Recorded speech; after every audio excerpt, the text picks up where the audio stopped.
The forgotten art of sleep. Sleep is a universal human experience, yet the ways in which humans have chosen to rest their bodies throughout history reveal a fascinating tapestry of cultural practices, environmental adaptations, and technological limitations that we have largely forgotten in our modern era.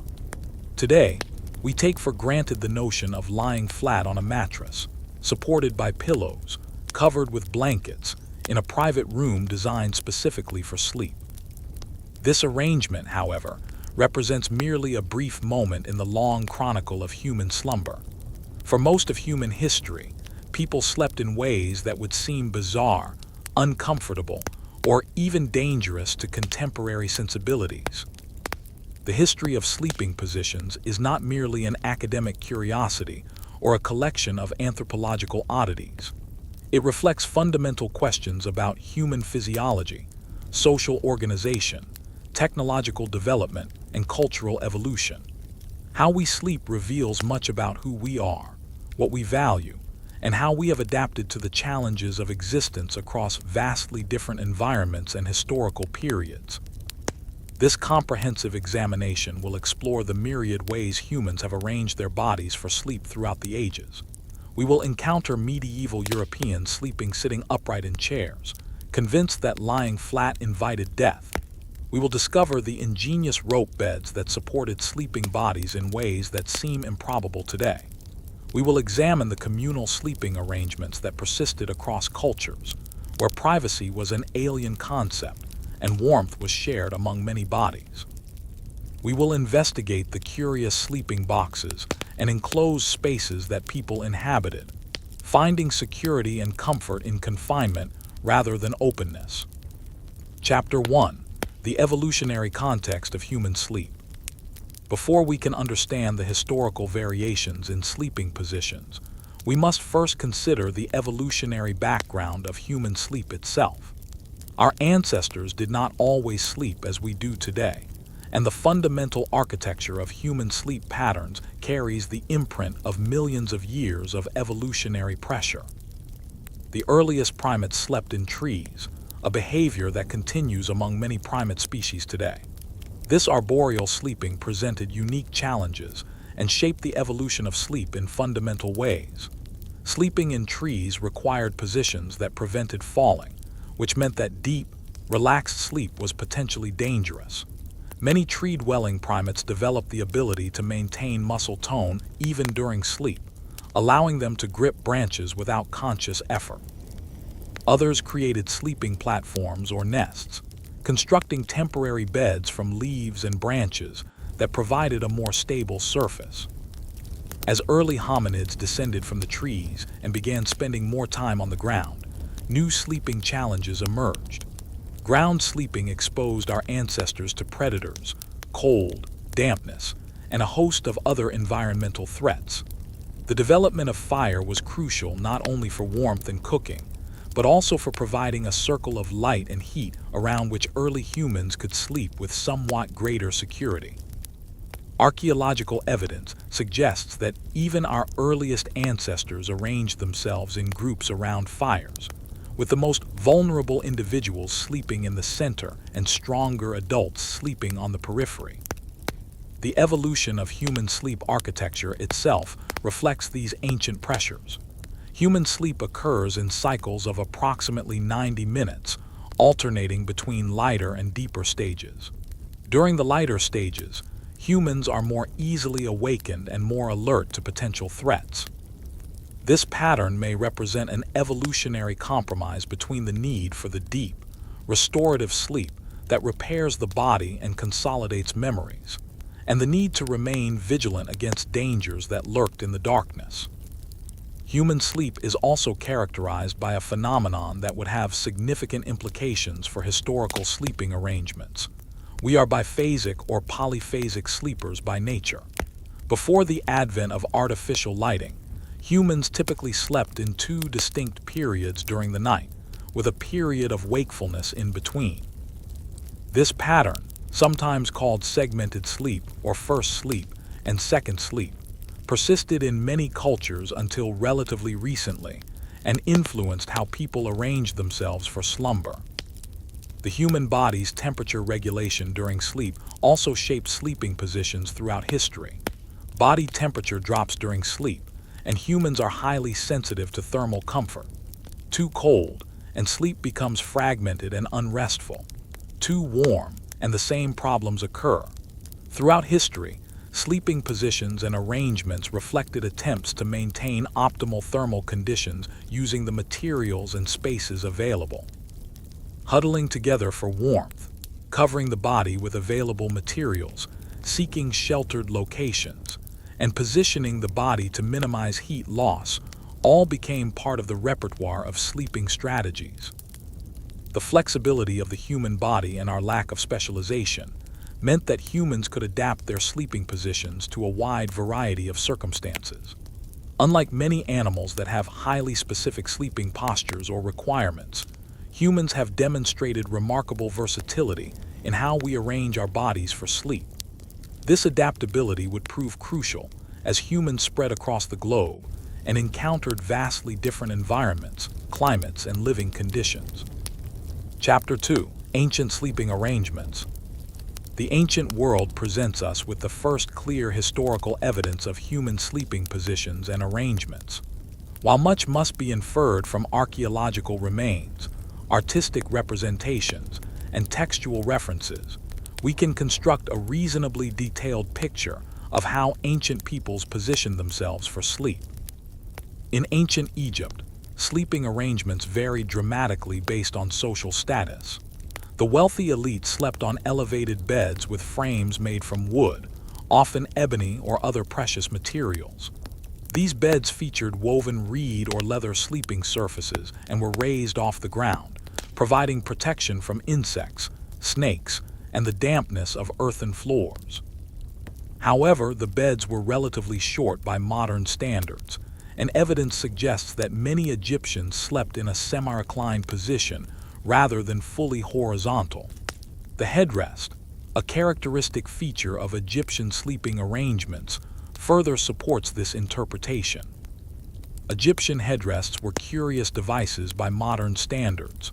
Rather than soft pillows, they consisted of a curved piece of wood, stone, or ivory mounted on a stand, elevating the head several inches above the sleeping surface. The sleeper would rest the neck against the curved portion, keeping the head elevated and slightly forward. This position prevented the elaborate hairstyles of the Egyptian elite from being crushed during sleep, and may have been thought to have spiritual significance, keeping the head elevated above the body. For the common people of Egypt, sleeping arrangements were far simpler. Many slept on reed mats placed directly on the floor, often in communal spaces shared with extended family members and domestic animals. The ancient Greeks and Romans developed more elaborate sleeping furniture, though their sleeping positions remained constrained by the technology and materials available. The Greek cline and Roman lectus were multi-purpose pieces of furniture used for both reclining during meals and sleeping at night. These were essentially couches or day beds, elevated on legs and featuring a frame with leather or fabric straps that supported a mattress stuffed with reeds, wool, or feathers. The wealthier classes used these for sleeping, often in a semi-reclined position propped up with cushions. Roman sleeping practices varied enormously based on social class. The wealthy might have separate bedrooms, though these were often quite small by modern standards. The Romans did sleep lying down, but their beds were shorter than contemporary beds, and some scholars have suggested that Romans may have slept in a somewhat flexed position, particularly during colder months when conserving body heat was important. For the Roman poor and enslaved, sleeping arrangements were far more rudimentary. Many slept on simple pallets or directly on floors, often in shared spaces that served multiple functions throughout the day. An interesting aspect of Roman sleeping culture was the practice of the siesta or midday rest, which influenced sleeping positions. The Roman world, like many pre-industrial societies, did not conceive of sleep as a single, continuous 8-hour block. Instead, sleep was often divided into periods, with a substantial midday rest complementing nighttime sleep. The midday rest often occurred in the semi-reclined position on a lectus or couch, establishing a pattern that would persist in Mediterranean cultures for millennia. In ancient China, sleeping arrangements reflected a sophisticated understanding of health and the body's needs. Traditional Chinese medicine emphasized the importance of proper sleep positions for maintaining the flow of qi or vital energy through the body. The Chinese developed the kang, a raised platform made of brick or clay with internal flues that allowed heated air from the cooking fire to warm the sleeping surface from below. People slept on these platforms communally, arranged in rows or groups depending on family structure. The sleeping position was typically lateral or on the back, and the use of hard pillows made from wood, bamboo, or ceramic was common. These hard pillows, like Egyptian headrests, kept the head elevated and the neck straight, a position believed to promote health and longevity. The ancient Indian subcontinent presents evidence of various sleeping arrangements adapted to the hot climate. The wealthy used beds similar to those of Egypt and Rome, elevated on legs to promote air circulation and reduce contact with the floor. However, there is also evidence of people sleeping in positions that seem unusual to modern observers. Some texts describe sleeping while seated in meditation postures, a practice that may have been associated with ascetic religious practices, but could also have been a practical response to extreme heat or to guard against the dampness of monsoon seasons. The use of hammock-like suspended beds appears in some regions, keeping sleepers away from the ground and allowing air to circulate on all sides. In ancient Mesopotamia, sleeping arrangements for the wealthy included elevated beds with elaborate frames, but there is evidence that many people slept on roof terraces, especially during hot weather. This practice required sleeping in positions that minimized the risk of rolling off the roof during sleep. The use of low walls or edges around the sleeping area was common, and people may have slept with one arm extended to maintain awareness of their position. This outdoor sleeping on roofs persisted in Middle Eastern cultures for thousands of years and continues in some areas today. The ancient Hebrews, as described in biblical texts and archaeological evidence, used sleeping arrangements similar to those of their neighbors. The wealthy had elevated beds, while ordinary people slept on mats or simple pallets. Interestingly, biblical texts contain references to specific sleeping positions and their meanings. Lying down to sleep was associated with security and peace, while sitting up through the night indicated anxiety or vigilance. The practice of multiple people sharing a single sleeping space was common and considered normal, with parents and children often sleeping in the same room or even on the same sleeping surface. Across ancient cultures, several common themes emerge in sleeping positions and arrangements. First, sleeping was rarely a private activity. The notion of individual bedrooms for each family member was largely unknown except among the very wealthy, and even they often shared sleeping spaces with servants, slaves, or family members. Second, sleeping positions were often more upright or semi-reclined than the fully horizontal position common today. This may have been due to beliefs about health, limitations of sleeping surfaces, or environmental factors. Third, sleeping arrangements reflected attempts to solve practical problems such as maintaining warmth, avoiding dampness and vermin, and protecting against threats. Chapter 3: Medieval European Sleeping Practices. The medieval period in Europe presents some of the most fascinating and unusual sleeping practices in human history. The ways in which medieval Europeans positioned themselves for sleep reflected a unique combination of practical considerations, religious beliefs, medical theories, and social structures that created sleeping customs that seem almost alien to modern sensibilities. One of the most striking aspects of medieval European sleep was the widespread practice of sleeping in a sitting or semi-reclined position. This practice was so common among certain classes that historians have identified it as a defining feature of medieval sleep culture. But why would people choose to sleep sitting up when lying flat would seem more comfortable? The answer lies in a complex web of beliefs and practical considerations. Medieval medical theory, based on the humeral system inherited from ancient Greek medicine, held that sleeping completely flat was dangerous to health. Physicians warned that lying horizontal allowed unhealthy humors to accumulate in the head and chest, leading to various ailments. The semi-reclined position, with the head and upper body elevated, was thought to promote the proper flow of humors through the body and prevent dangerous accumulations. This belief was so widespread that it influenced not only sleeping positions, but also the design of sleeping furniture. The medieval bed for the wealthy classes was often an impressive piece of furniture, enclosed with heavy curtains and raised on a platform. However, the mattress itself was typically stuffed with materials that compressed under the sleeper's weight, and many people slept propped up on multiple pillows or bolsters, maintaining an angle of 30 to 45 degrees from horizontal. Some beds were even constructed with one end higher than the other, built with a slant that kept the sleeper's upper body elevated throughout the night. For those who could not afford elaborate beds, sleeping in chairs was common. Not ordinary chairs as we know them, but special high-backed chairs or benches designed to support a sleeping person in a seated position. The sitter would lean back against the chair, sometimes with cushions supporting the back and neck, and sleep sitting upright or at a slight recline.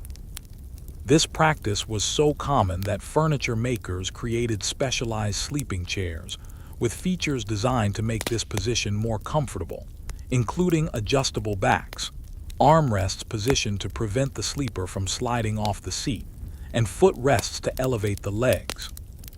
The practice of sleeping sitting up was not limited to chairs and elevated beds.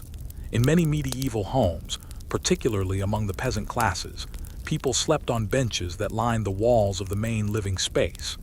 These benches served multiple functions during the day for sitting, working, and eating, and at night, family members would arrange themselves along these benches to sleep.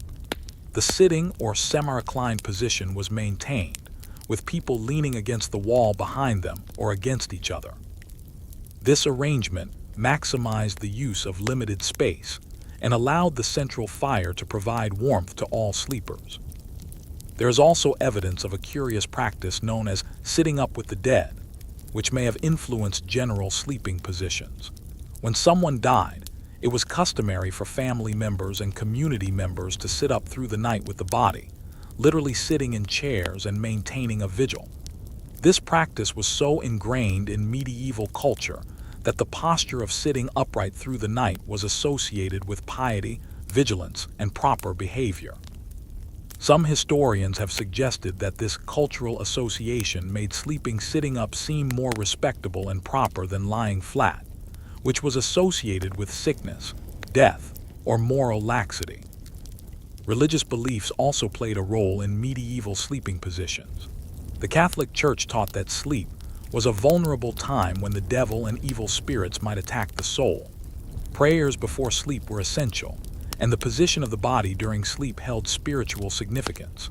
Some religious texts suggested that sleeping on the right side was preferable to sleeping on the left, based on the belief that the heart was located on the left side of the body, and sleeping on that side might compress it.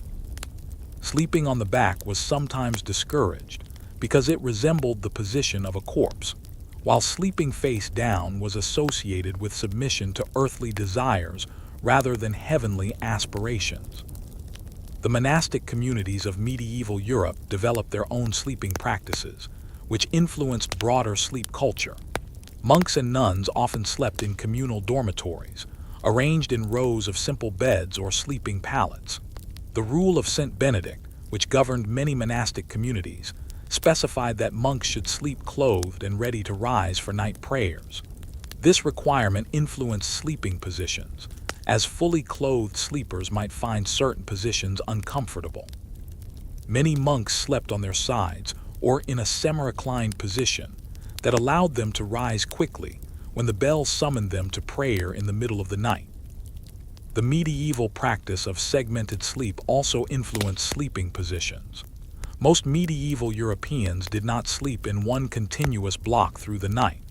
Instead, they typically experienced first sleep, which lasted for several hours after dark, followed by a period of wakefulness of 1 to 2 hours, and then second sleep until morning. During the period of wakefulness between first and second sleep, people might remain in bed, but they often changed positions, rising to tend the fire, pray, visit the privy, or engage in quiet activities.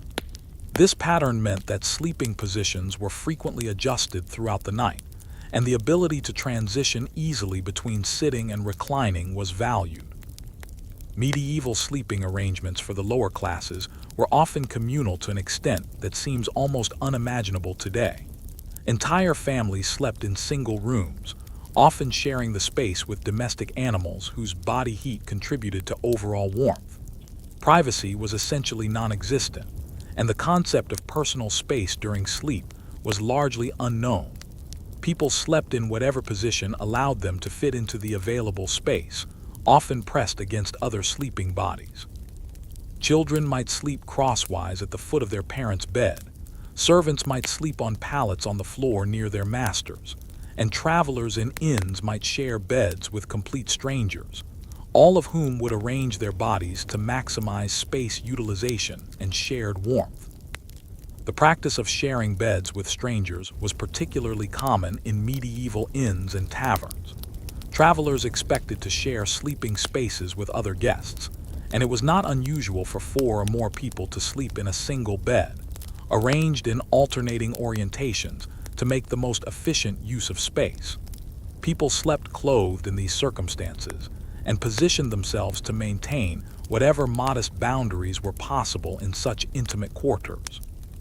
The head-to-foot arrangement was common, with alternating sleepers having their heads at opposite ends of the bed, reducing face-to-face contact while maximizing the number of people who could fit. Medieval homes were generally cold during winter months, and sleeping positions reflected attempts to conserve body heat. People slept fully clothed, often wearing caps or nightcaps to prevent heat loss from the head. Bedclothes were heavy, and sleepers would curl into compact positions, tucking hands and feet under covers and drawing knees toward the chest. Couples and family members slept in close contact, sharing body heat. The common practice of bundling, where young couples courted while sharing a bed but separated by a bundling board or while fully clothed, reflected the practical reality that beds were sources of warmth, not exclusively private spaces for intimate activities. The wealthy classes had the luxury of more elaborate sleeping arrangements, but even they did not sleep in the isolated, individual bedrooms common today. Great halls in castles and manor houses often served as communal sleeping spaces, with the lord and lady sleeping in a curtained bed at one end, while servants and household members slept in the same room. The curtains around the bed provided visual privacy but not acoustic privacy, and the sleeping positions of the noble couple were constrained by the social expectation of dignity. Even in sleep, one's position needed to reflect one's status. Sprawling or undignified sleeping positions were frowned upon, and the semi-reclined, controlled posture maintained by the wealthy classes demonstrated their refinement and self-control even in the vulnerable state of sleep. Children in medieval Europe learned sleeping positions from an early age that reflected the cultural norms of their society. Infants were swaddled tightly and placed in cradles, positioned on their backs or sides. As children grew, they learned to sleep in the positions appropriate to their station. Children of the nobility might have small beds or share beds with siblings, while children of peasants learned to sleep in whatever space was available, often in positions that seemed contorted or uncomfortable to modern observers, but were simply normal to them. The ability to fall asleep quickly in any position was a valuable skill in a world where comfort was not prioritized as it is today. Medieval medical texts contain detailed discussions of proper sleeping positions for maintaining health and treating various ailments. The works of medieval physicians such as Avicenna and Galen were studied throughout Europe, and their recommendations regarding sleep were taken seriously by those who could afford medical care. Different positions were prescribed for different conditions. Sleeping on the right side was thought to aid digestion. Sleeping elevated helped those with breathing difficulties, and sleeping in cooler positions was recommended for those with fevers. These medical theories reinforced the practice of adjustable sleeping positions, and the idea that there was one correct way to sleep for all people in all circumstances was foreign to medieval thinking. The Black Death and subsequent plague outbreaks in medieval Europe affected sleeping practices in several ways.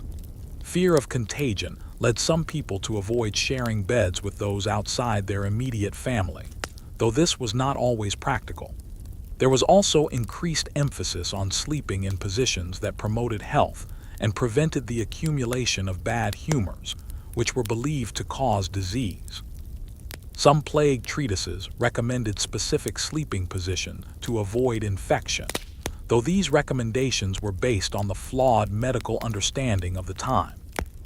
The medieval period also saw the development of the sleeping box or enclosed bed, particularly in colder regions of Europe.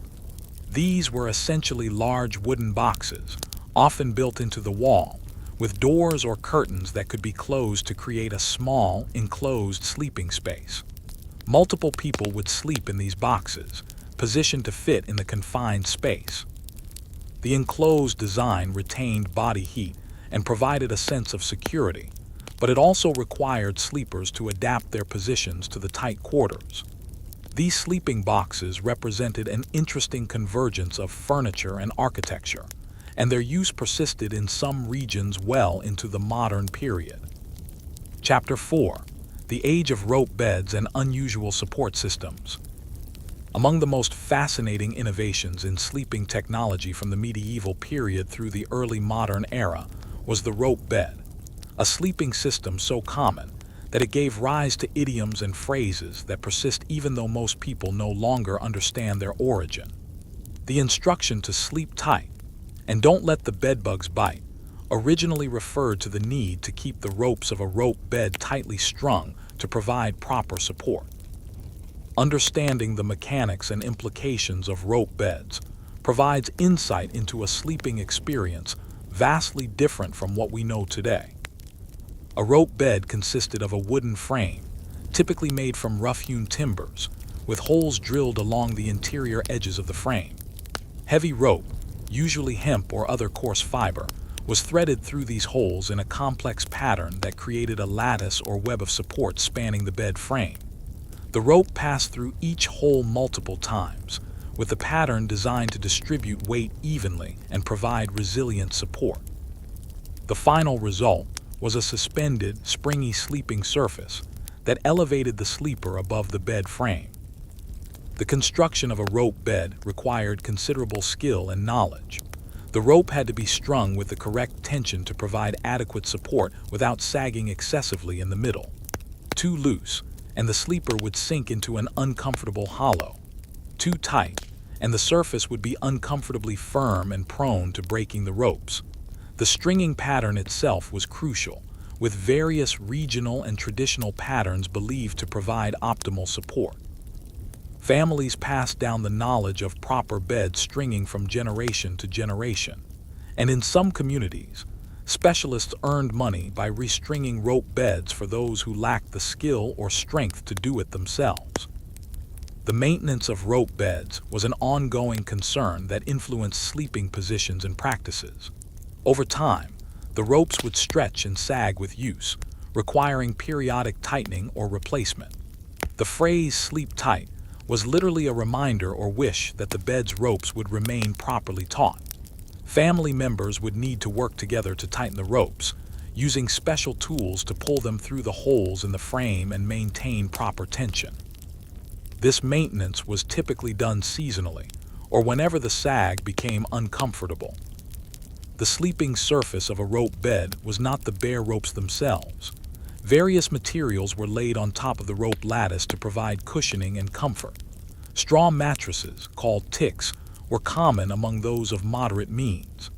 These were large fabric sacks stuffed with straw, hay, or dried grass, which was replaced periodically as it compacted and deteriorated.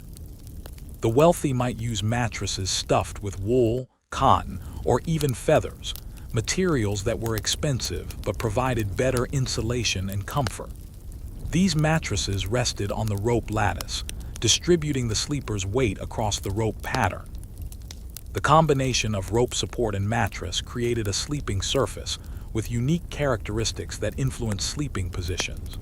The surface was more springy and responsive than modern mattresses, yielding to body weight but also providing resistance.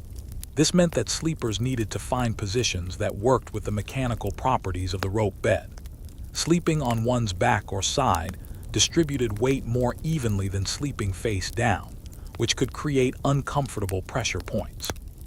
Couples sharing a rope bed had to coordinate their movements somewhat, as one person's shifting position could cause the entire sleeping surface to move, potentially disturbing the other sleeper. The prevalence of rope beds across social classes in Europe and later in colonial America from the 16th through the 19th centuries meant that millions of people experienced a sleeping surface fundamentally different from both earlier and later sleeping arrangements. The mechanical properties of the rope bed influenced not just sleeping positions, but also intimate activities, rising from bed, and even childbirth, which sometimes occurred in beds. The give and movement of rope beds made them unsuitable for some medical procedures and activities that required a firm, stable surface, leading to the development of special medical couches and birthing chairs for such purposes. Rope beds came in various sizes, though beds were generally smaller than contemporary beds. A full-sized rope bed might measure only 4.5 feet wide and 6 feet long, dimensions that seem cramped today but were normal for the period. Multiple people commonly shared these beds, arranged in positions that maximized space usage. Parents and several children might sleep in a single rope bed, positioned carefully to distribute weight and avoid overloading any section of the rope lattice. The head-to-foot arrangement, with sleepers alternating their orientation, was common for unrelated individuals sharing a bed, while family members might sleep parallel to each other. The rope bed had interesting thermal properties that influenced sleeping positions and practices. The open space beneath the ropes allowed air to circulate, which could be cooling in summer but made the bed colder in winter. Sleepers addressed this by piling additional bedding on top, using heavy quilts and coverlets that trapped heat. In cold weather, people slept in positions that minimized exposed body surface, curling up under the covers in compact positions. Some families placed warming pans filled with hot coals in the bed before sleep, moving them around to warm different sections. The position one slept in might be influenced by where the warming pan had been, seeking out the warmest spots on the rope surface. The durability and longevity of rope beds made them common furniture items that appeared in household inventories and wills. A well-made rope bed frame could last for generations, though the ropes needed periodic replacement.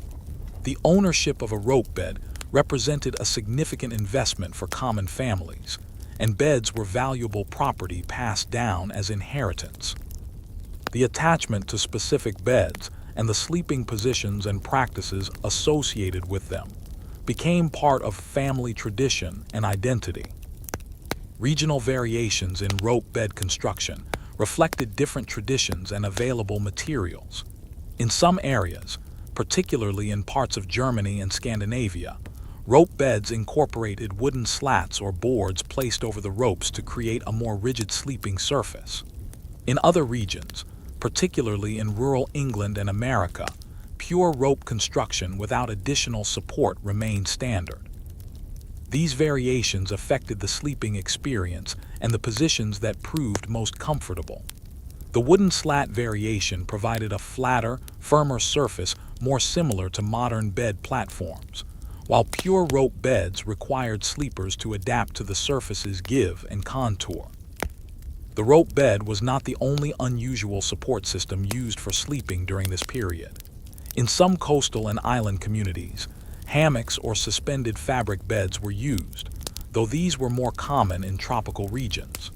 The hammock, adopted from indigenous peoples of the Americas, provided a sleeping surface that completely enveloped the sleeper, forcing a specific curved position on the back. European sailors adapted hammocks for use on ships, where their ability to sway with the ship's motion made them more comfortable than rigid beds. However, hammock sleeping required adaptation, as the pressure on the back and the curved position could be uncomfortable for those accustomed to flatter sleeping surfaces. Another unusual support system was the swing bed or suspended bed, used in some regions of India and Southeast Asia. These were beds suspended from ceiling beams by chains or ropes, allowing the entire bed to swing or rock. This motion was thought to promote sleep and was particularly useful in hot climates where the gentle movement created a cooling breeze. Sleeping in a swing bed required positions that maintained balance and prevented excessive swinging. Sleepers typically positioned themselves in the center of the bed and avoided sudden movements that might cause uncomfortable swaying. In Japan, the traditional futon represented a completely different approach to sleeping support. Rather than an elevated bed frame, the futon consisted of padded mattresses laid directly on the floor. This required sleepers to adapt to a much firmer sleeping surface than rope beds or European mattresses provided. The Japanese sleeping position was typically on the side or back, with the futon providing just enough padding to cushion against the hard floor beneath. The futon was rolled up and stored during the day, transforming the sleeping space into a living space. This practice required discipline in sleeping position, as the limited padding meant that uncomfortable positions could not be endured throughout the night. The Korean ondol system represented yet another unique sleeping arrangement. Similar to the Chinese kang, the ondol was a floor heating system where people slept directly on the heated floor surface. Thin mattresses or padding provided minimal cushioning, and the warmth of the floor from beneath made this a comfortable sleeping arrangement even in cold winters. Sleeping positions on the ondol were typically on the side or back, and the firm surface meant that people could not sink into the sleeping surface, as with softer European beds. The warmth from below also influenced sleeping positions, as people might extend their limbs to expose more body surface to the warming effect, or curl up if the floor became too warm. In the Mediterranean region and Middle East, sleeping platforms or raised surfaces made from wood, brick, or stone were common. These were often built into the architecture of homes, creating permanent sleeping spaces. The surfaces were hard and required substantial padding for comfort, typically in the form of thick mattresses, rugs, or layers of fabric. Sleeping positions on these platforms tended toward the side position, as the firmness of the surface made back sleeping less comfortable for extended periods. The elevated platforms also served as seating areas during the day, making them multi-purpose furniture similar to the benches of medieval Europe. The diversity of sleeping support systems across cultures and time periods demonstrates that there is no single natural way for humans to create a sleeping surface. Each system represented solutions to specific environmental challenges, available materials, and cultural preferences. The rope bed, so common in European and American experience for several centuries, was merely one solution among many. But it was a solution that shaped the sleeping experience of millions of people and left traces in language and culture that persist even after the beds themselves have disappeared from use. Chapter 5. Communal Sleeping Across Cultures. Perhaps no aspect of historical sleeping arrangements seems more alien to modern sensibilities than the prevalence of communal sleeping. The notion of privacy during sleep is so deeply ingrained in contemporary culture that the idea of regularly sharing sleeping spaces with multiple other people seems almost unthinkable. Yet for most of human history, across virtually all cultures, sleeping alone was the exception rather than the rule. Understanding communal sleeping practices reveals fundamental differences in concepts of privacy, personal space, family structure, and social organization. Communal sleeping began, as we have discussed, with our earliest ancestors who slept in groups for protection and warmth. This pattern persisted through the ancient world and into medieval times, as we have seen, but it continued much longer than many people realize, persisting in many cultures well into the 20th century and continuing in some communities even today. The positions, arrangements, and practices associated with communal sleeping developed into complex social behaviors that regulated intimate spaces and relationships. In many traditional societies, the entire extended family slept in a single room or space. This was not due to lack of building skill or inability to construct separate rooms, but reflected cultural values that emphasized family cohesion and communal living over individual privacy. In traditional Japanese homes, for example, the family would spread futons in the main room after evening activities concluded, and all family members would sleep in the same space. Positions were carefully arranged according to family hierarchy and cultural norms. The patriarch and matriarch might sleep in specific positions relative to the door and hearth, while children arranged themselves in positions that reflected age and gender. Unmarried daughters might sleep together in one area, sons in another, with the positioning serving to maintain proper social boundaries even within the intimate space of communal sleep. In many African cultures, communal sleeping reflected complex social structures and relationships. Extended families lived in compounds with multiple buildings, and sleeping arrangements distributed family members across structures according to age, gender, and relationship. However, within each structure, multiple people slept together, positioned in ways that reflected both practical concerns and social hierarchies. Children might sleep together in groups, providing mutual warmth and security. The positioning of individuals within the sleeping space communicated social relationships and could change based on circumstances, age, and status transitions. The sleeping arrangements of pastoral nomadic peoples present particularly interesting examples of communal sleeping adapted to mobile lifestyles. Nomadic groups across Central Asia, the Middle East, and North Africa lived in tents or similar portable structures, and the entire family or even multiple related families slept in these shared spaces. The interior of a nomadic tent was carefully organized, with specific areas designated for different activities and different categories of people. Sleeping positions within these spaces followed strict protocols. The position closest to the door was typically occupied by younger family members or those of lower status, as this position was most exposed to weather and potential intrusions. The positions furthest from the door and closest to the center of the tent were reserved for elders and those of highest status.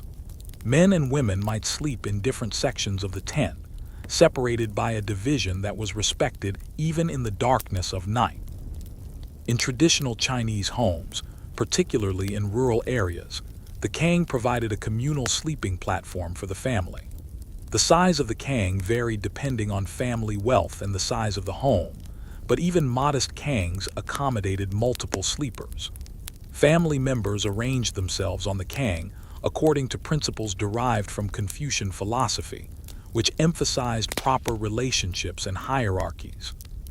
The patriarch occupied the position of greatest honor, typically toward the head of the kang and closer to the source of heat. Other family members positioned themselves in relation to the patriarch, with age, gender, and relationship determining proper placement. Children might sleep together at the foot of the kang, while adult couples maintained separate areas.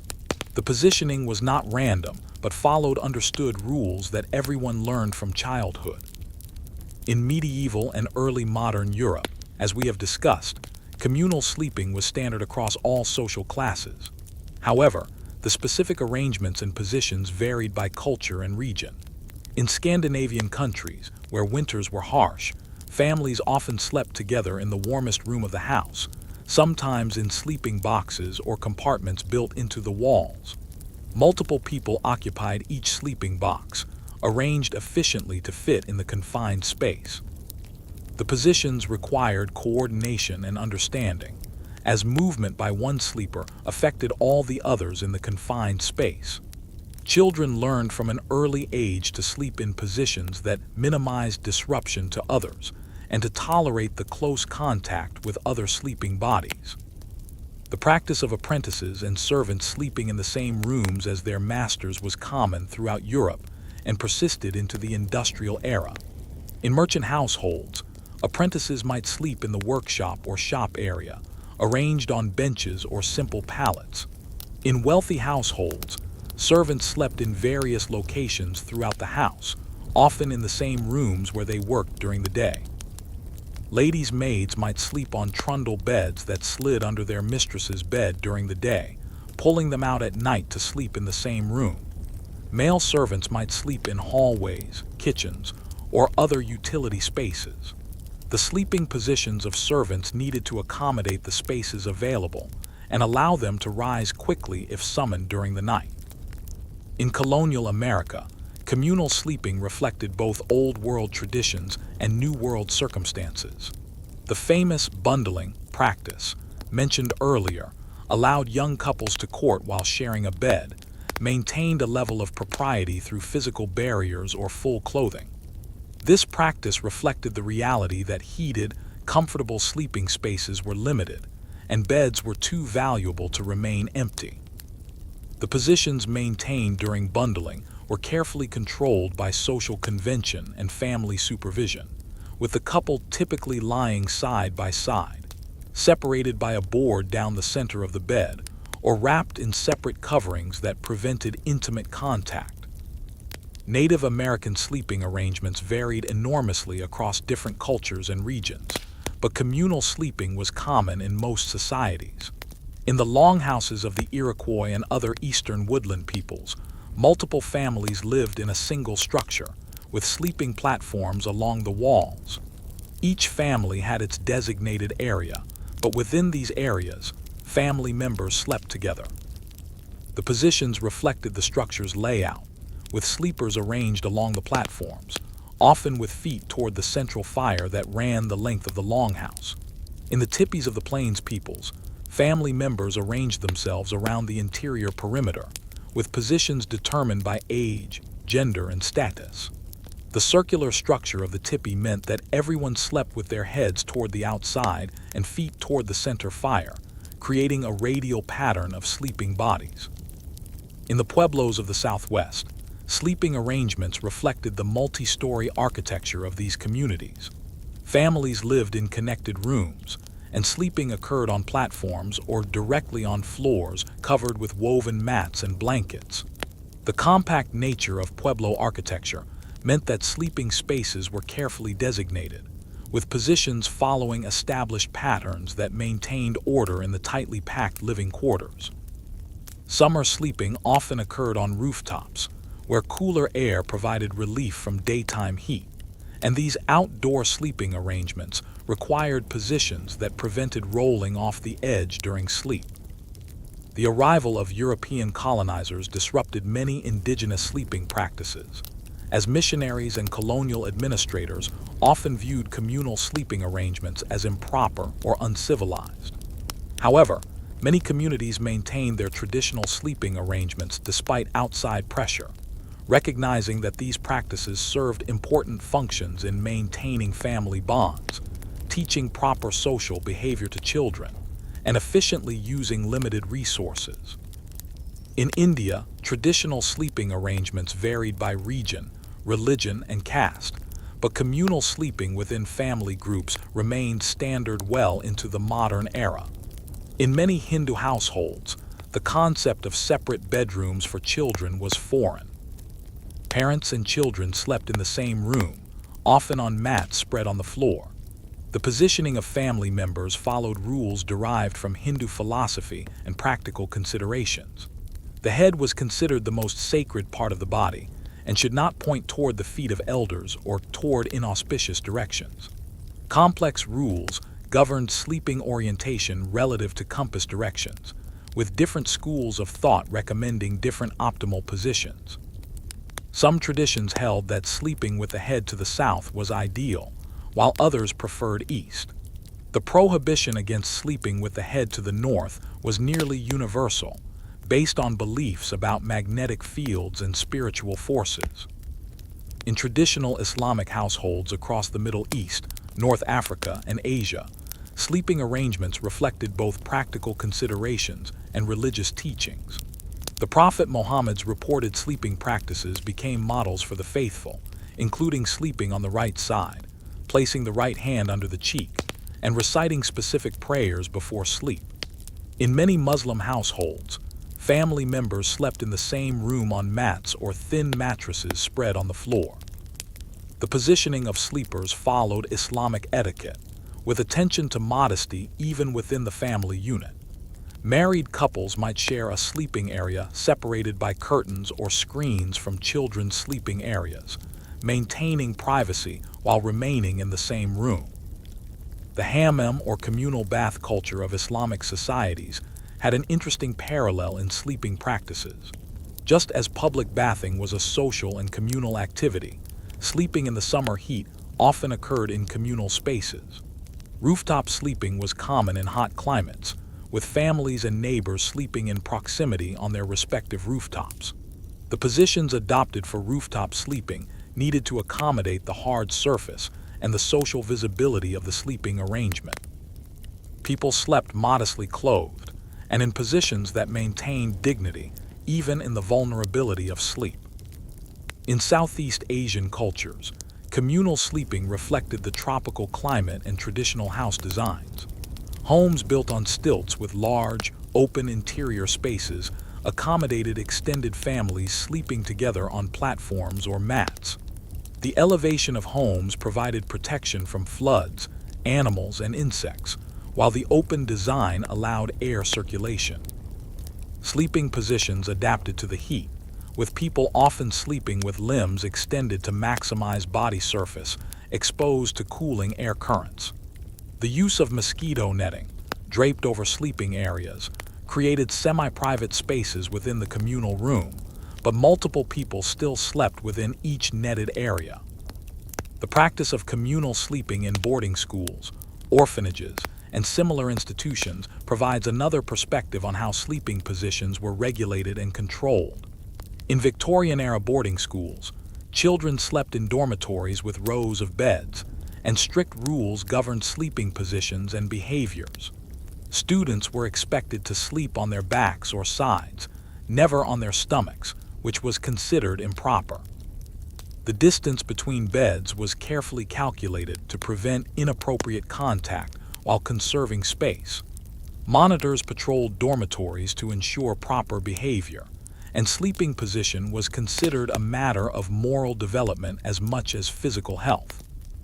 Workhouses and poorhouses in industrial-era Europe and America housed large numbers of people in communal sleeping arrangements that prioritized economy over comfort. Dormitories contained rows of simple beds or even just pallets on the floor, with minimal space between sleeping bodies. The positions people adopted reflected the cramped conditions and the institutional nature of the setting. Sleep was often difficult in these environments due to noise, crowding, and the psychological stress of poverty and social displacement. The sleeping positions people learned in workhouses were positions of accommodation to unpleasant circumstances rather than positions chosen for comfort or health. Military sleeping arrangements throughout history have been predominantly communal, with soldiers sleeping in barracks, tents, or even in the open field. The positions adopted by soldiers reflected military discipline and practical necessity. In barracks, soldiers slept in rows of bunks or cots, often with very little space between sleeping surfaces. Military regulations sometimes specified acceptable sleeping positions, and soldiers learned to sleep in assigned positions that allowed maximum efficient use of space and facilitated quick rising in case of alarm. On campaign, soldiers often slept in the open or in makeshift shelters, arranged in formations that provided mutual protection and warmth. The ability to sleep in any position and any circumstance was considered a valuable military skill. Naval sleeping arrangements presented unique challenges and solutions. On sailing ships, space was extremely limited, and sailors slept in hammocks slung in tight rows below decks. The hammock's design forced a specific curved sleeping position on the back, though experienced sailors learned to shift positions within the hammock's constraints. The close proximity of hammocks meant that movement by one sailor affected nearby hammocks, and sailors developed etiquette around nighttime movement and disturbance. The rolling motion of the ship was actually beneficial to hammock sleepers, as the swaying motion was soothing, and the suspended design prevented the sleeper from being thrown about by the ship's movement. In hospitals and medical institutions, communal sleeping in wards was standard until relatively recently. Hospital wards contained rows of beds where patients slept in full view of each other and medical staff. Sleeping positions in hospitals were often dictated by medical conditions and treatments rather than personal preference.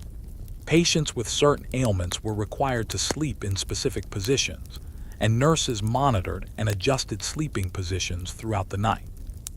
The communal nature of hospital wards meant that privacy during sleep was minimal, and patients had to adapt to sleeping in the presence of strangers who might be in pain, distressed, or dying.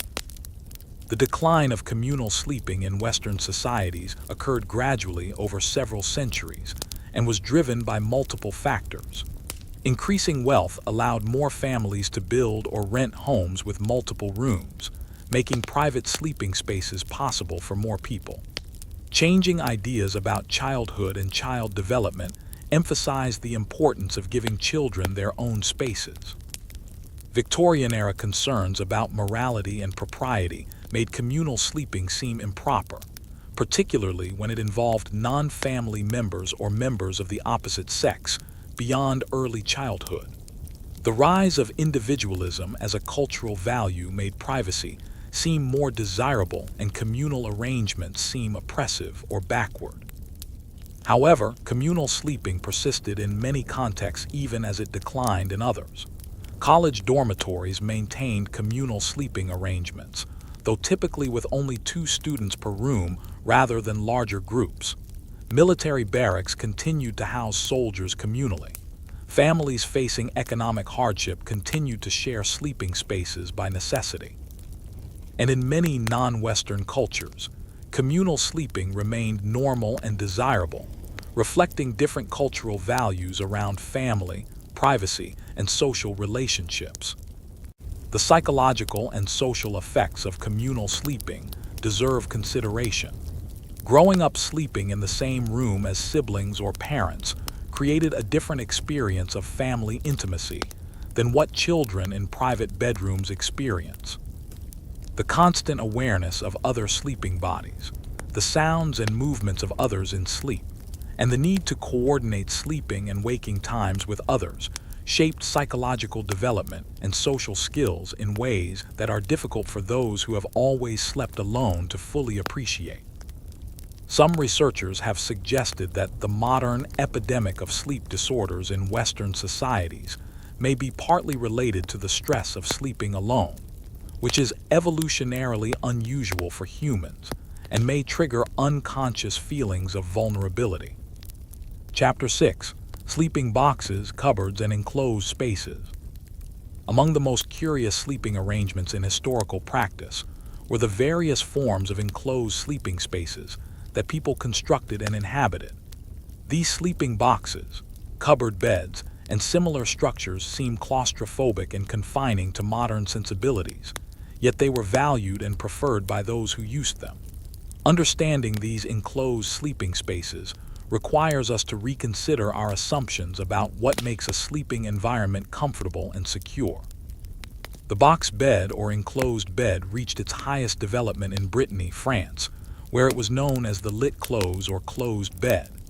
These were substantial pieces of furniture, typically made from carved wood, that formed an enclosed sleeping space accessed through doors or curtains. The interior of a lit close was just large enough for one or two people to lie down, with the space tightly confined on all sides.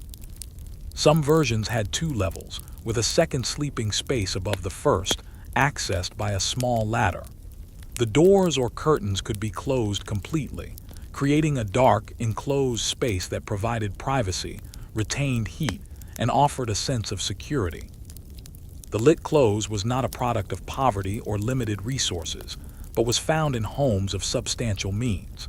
These were often beautifully crafted pieces of furniture with elaborate carvings and decorations. Families passed them down as valuable heirlooms. The preference for sleeping in these enclosed spaces reflected cultural values and practical considerations that differed from contemporary preferences. The enclosed space was warm in winter, as body heat was retained in the small volume.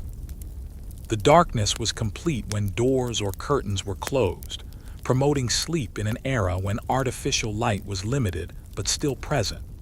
The privacy provided by the enclosed bed allowed for intimacy in homes where multiple generations lived together. Sleeping positions in a lit close were constrained by the dimensions of the space. Most lit clothes were not long enough for a person to fully extend their body in a straight line. Instead, sleepers either slept in a semi-reclined sitting position, propped against the back wall of the bed, or slept lying down with knees bent. Some historians have suggested that the practice of sleeping in a partially upright position, which we discussed in the context of medieval sleeping, may have been reinforced by the physical constraints of box beds. The sleeping position became normalized through the design of the sleeping furniture, which in turn reflected beliefs about proper sleeping positions. Similar enclosed sleeping spaces appeared in other parts of Europe and beyond, adapted to local conditions and building traditions. In the Netherlands and parts of Germany, the bedstead or bed closet was built into the wall of the main living space. This was essentially a large cupboard or alcove, often with wooden doors that could be closed at night. Multiple people, typically parents and young children, slept in these enclosed spaces, positioned carefully to fit within the confined dimensions. The bedstead was warmer than an open bed because it was surrounded on three sides by the walls of the house, which retained heat from the central fire or stove. In Scotland and parts of northern England, box beds served similar functions to the Breton lit close and the Dutch bedstead. These were particularly common in one-room cottages where the enclosed bed provided the only private space in the home. The Scottish box bed, often called a press bed or bed press, could be quite elaborate, with storage drawers built into the base and shelves or cupboards in the upper portions. Some versions had sliding doors rather than hinged doors, economizing on space in small cottages. Sleeping in a Scottish box bed required adaptation to both the confined space and the specific position dictated by the bed's dimensions. The psychological experience of sleeping in enclosed spaces differed significantly from sleeping in open beds or open spaces. The enclosure provided a sense of safety and containment that many people found comforting. In an era when homes were less secure than modern dwellings, when wild animals, intruders, and supernatural threats seemed very real, the ability to close oneself into a protective box at night offered psychological comfort. The darkness and confined space also created a womb-like environment that some people found conducive to sleep, despite what might seem to modern sleepers like uncomfortable confinement.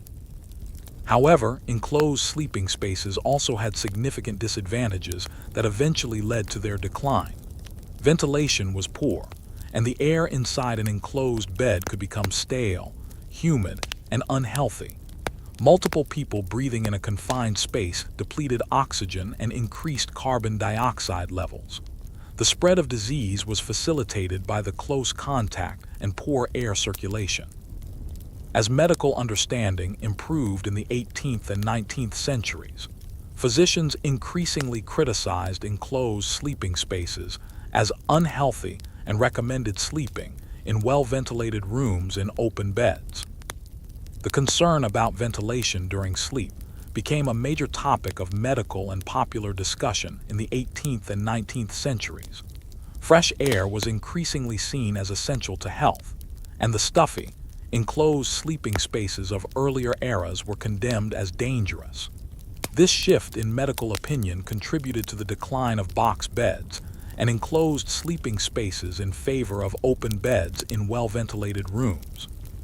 The sleeping positions that had developed in response to enclosed beds also gradually changed as people adapted to sleeping in more open environments. Beyond Europe, enclosed sleeping spaces appeared in various forms adapted to local conditions.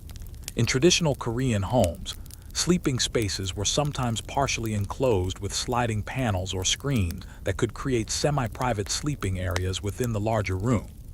These were not as completely enclosed as European box beds, but they served similar functions of providing privacy and retaining heat from the ondol floor heating system. Sleeping positions in these spaces adapted to the low ceiling of the enclosed area and the need to enter and exit through relatively small openings. In Japan, while the traditional futon was spread in open spaces, some wealthy households had elevated sleeping platforms with curtains or screens that could be drawn around the sleeping area. These created a visually private space without the complete enclosure of European box beds. The sleeping positions within these curtained areas followed Japanese customs, but were also influenced by the semi-enclosed environment, which retained some heat and created a sense of intimacy and privacy. In China, the canopy bed or four-poster bed with elaborate draperies created an enclosed sleeping space without solid walls.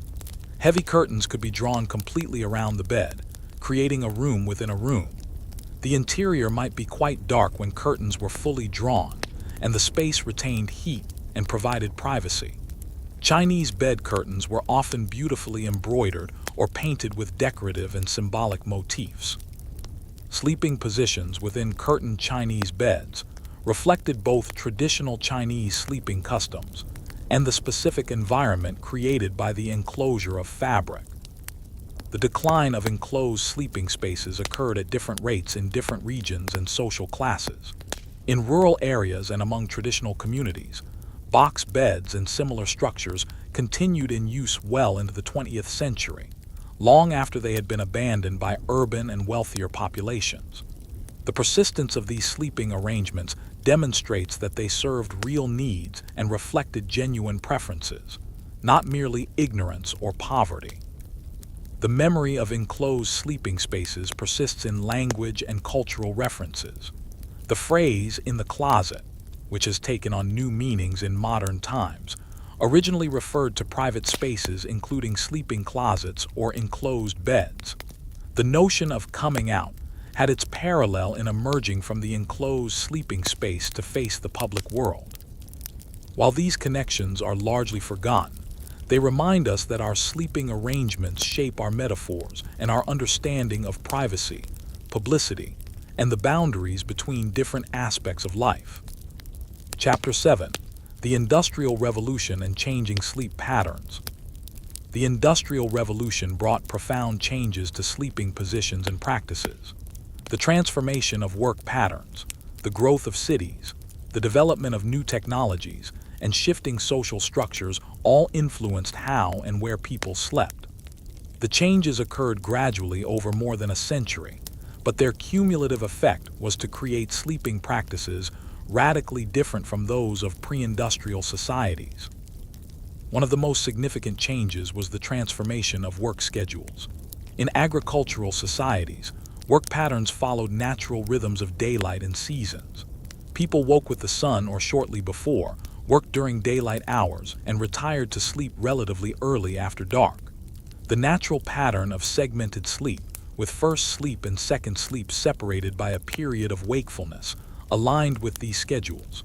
Industrial work, however, demanded different patterns. Factories operated on fixed schedules that did not necessarily align with natural light cycles. Shift work emerged, with workers laboring at all hours of day and night. The demands of industrial work schedules gradually eroded the practice of segmented sleep. Workers who needed to wake at a specific early hour could not afford the luxury of waking in the middle of the night for an hour or two before returning to sleep. The consolidated single period of sleep that we consider normal today emerged partly from the requirements of industrial capitalism and the need for workers to synchronize their schedules with factory operations. This shift affected sleeping positions in subtle ways. The long, uninterrupted sleep period meant that people spent more consecutive hours in their sleeping positions, potentially making comfort more important and making the ability to change positions during sleep more necessary. The growth of industrial cities created new sleeping challenges for working-class families. Urban housing for factory workers was often desperately overcrowded, with entire families living in one or two rooms. Multiple families sometimes shared a single dwelling, with sleeping spaces divided by curtains or simply by convention. The sleeping positions adopted in these circumstances reflected extreme space limitations. Families slept on whatever surfaces were available: beds when they could afford them, mattresses on the floor, or simply piles of rags or straw. The positions were often contorted and uncomfortable, with people sleeping in chairs, on staircases, or in corners of workshops where they labored during the day. The practice of hot bedding, or hot bunking, emerged in the most overcrowded urban areas. This involved multiple people using the same bed at different times, with day shift workers sleeping in beds that night shift workers had vacated, and vice versa. The beds were literally still warm from the previous occupant, hence the term hot bedding. This practice maximized the use of limited sleeping accommodations, but also spread disease and parasites.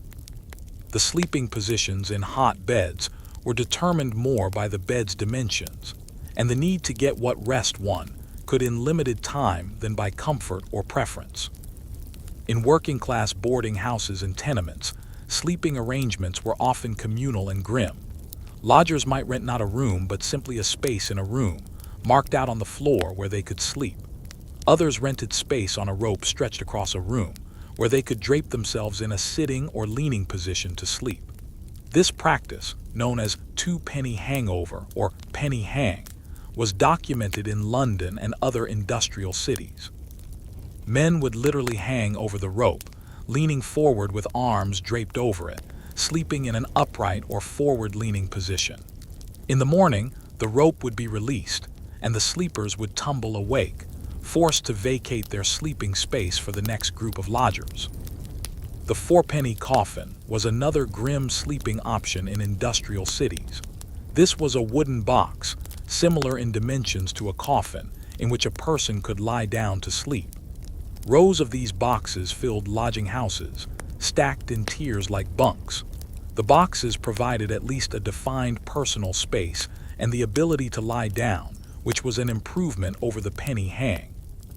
However, the sleeping position in a four-penny coffin was constrained by the box's dimensions, which were barely larger than the human body. The enclosed space, while providing some privacy and security, was claustrophobic and poorly ventilated.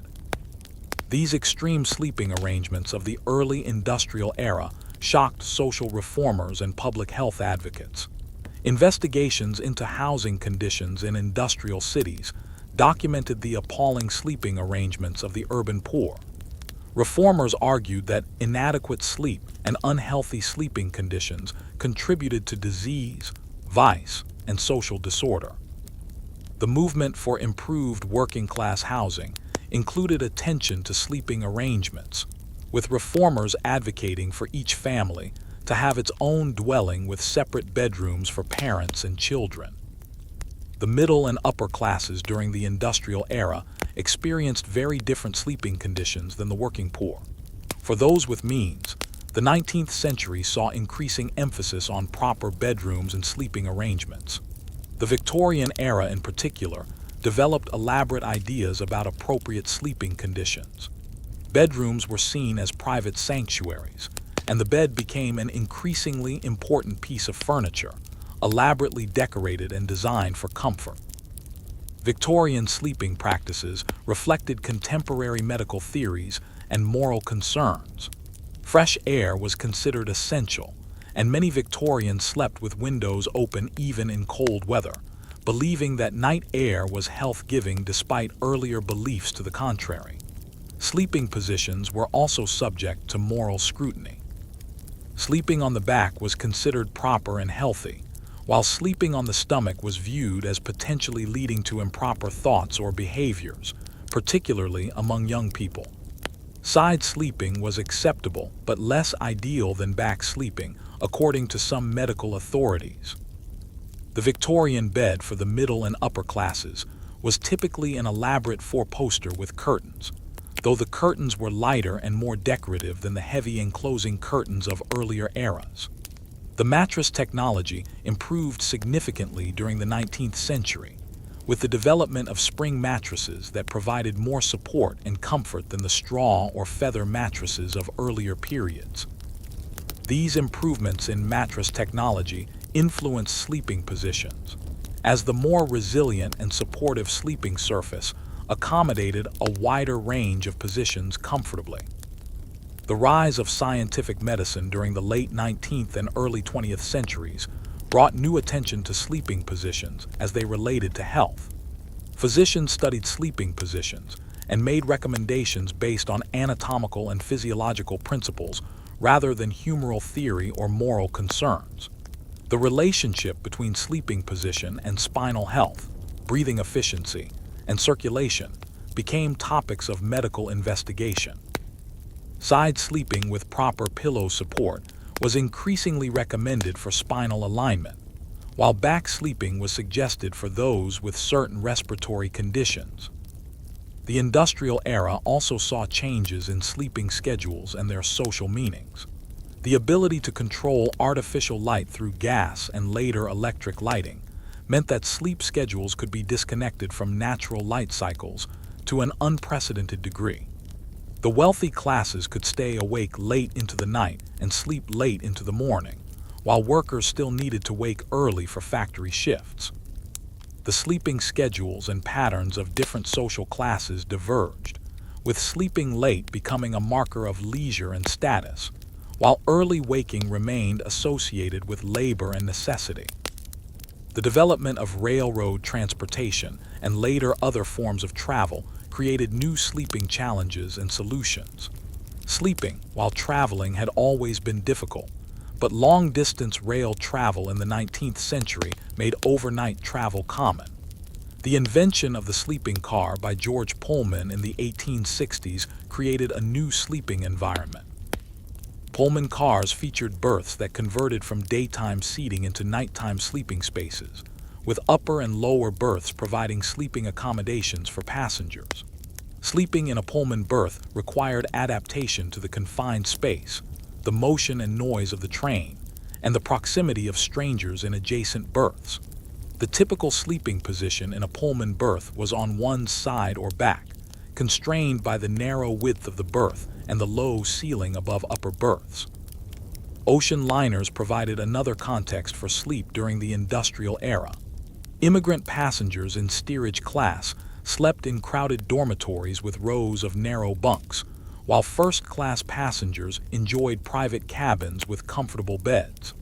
The motion of the ship affected sleeping positions, as sleepers needed to brace themselves to some degree against the rolling and pitching motion. Experienced ocean travelers learned to position themselves in ways that worked with the ship's motion, rather than fighting against it. Chapter 8: The 20th Century and the Rise of Sleep Science. The 20th century witnessed the emergence of sleep as a topic of serious scientific study, leading to new understanding of sleeping positions and their effects on health and well-being.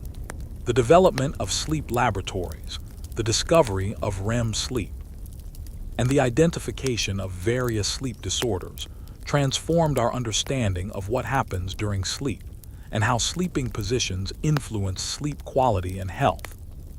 The early 20th century saw continued improvement in mattress and bed technology. The innerspring mattress, patented in the early 1900s, gradually replaced older mattress types and provided more consistent support across the sleeping surface. This technological change influenced sleeping positions by creating a flatter, more uniform sleeping surface that accommodated back sleeping more comfortably than earlier mattresses. The ability to manufacture mattresses in standard sizes also contributed to the standardization of sleeping arrangements, with beds becoming more uniform in dimensions across households. The two world wars of the 20th century disrupted sleeping patterns for millions of people and created temporary sleeping arrangements that resembled earlier communal sleeping practices. Soldiers in trenches slept in whatever positions and locations provided safety from enemy fire, often sitting up in mud and water, learning to sleep while remaining alert to danger. Civilians in bombed cities slept in air raid shelters, crowded together underground in positions determined by the available space and the need to accommodate as many people as possible.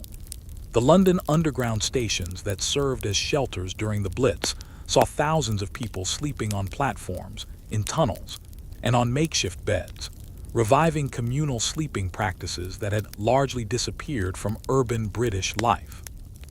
After World War II, Western societies experienced increasing affluence and changing housing patterns that affected sleeping arrangements. The growth of suburban housing with multiple bedrooms made it possible for more families to provide separate sleeping spaces for children.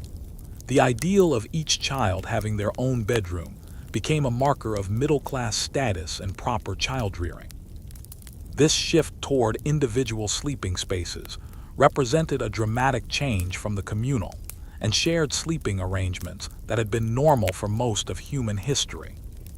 The development of sleep science as a discipline began in earnest in the 1950s with the discovery of REM sleep by Eugene Aserinsky and Nathaniel Clayton. Subsequent research revealed the complex architecture of sleep, with its distinct stages and cycles. Sleep laboratories using polysomnography allowed researchers to observe sleepers throughout the night and correlate sleeping positions with sleep stages, breathing patterns, and other physiological variables. This research revealed that people naturally change positions multiple times during the night, and that these position changes are related to sleep stage transitions. Research into sleeping positions revealed that most people have a preferred sleeping position, but change positions many times during a normal night of sleep. The average person shifts position between 10 and 30 times per night, with some of these shifts being major changes in body orientation and others being minor adjustments. These position changes appear to serve multiple functions. They help prevent pressure sores by redistributing body weight across different areas. They assist with thermoregulation by exposing different body surfaces to the air. They may help with the clearing of waste products from the brain, a process that appears to be enhanced during sleep. The inability to change positions freely during sleep, whether due to physical restraint, medical conditions, or sleeping environments, generally results in poorer sleep quality. Sleep researchers identified several major sleeping positions that people adopt. Back sleeping, or the supine position, involves lying on the back with arms at the sides or on the chest.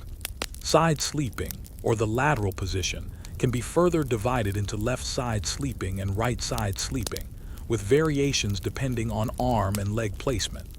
Stomach sleeping, or the prone position, involves lying face down. Each of these major positions has multiple variations depending on the positioning of arms, legs, and head.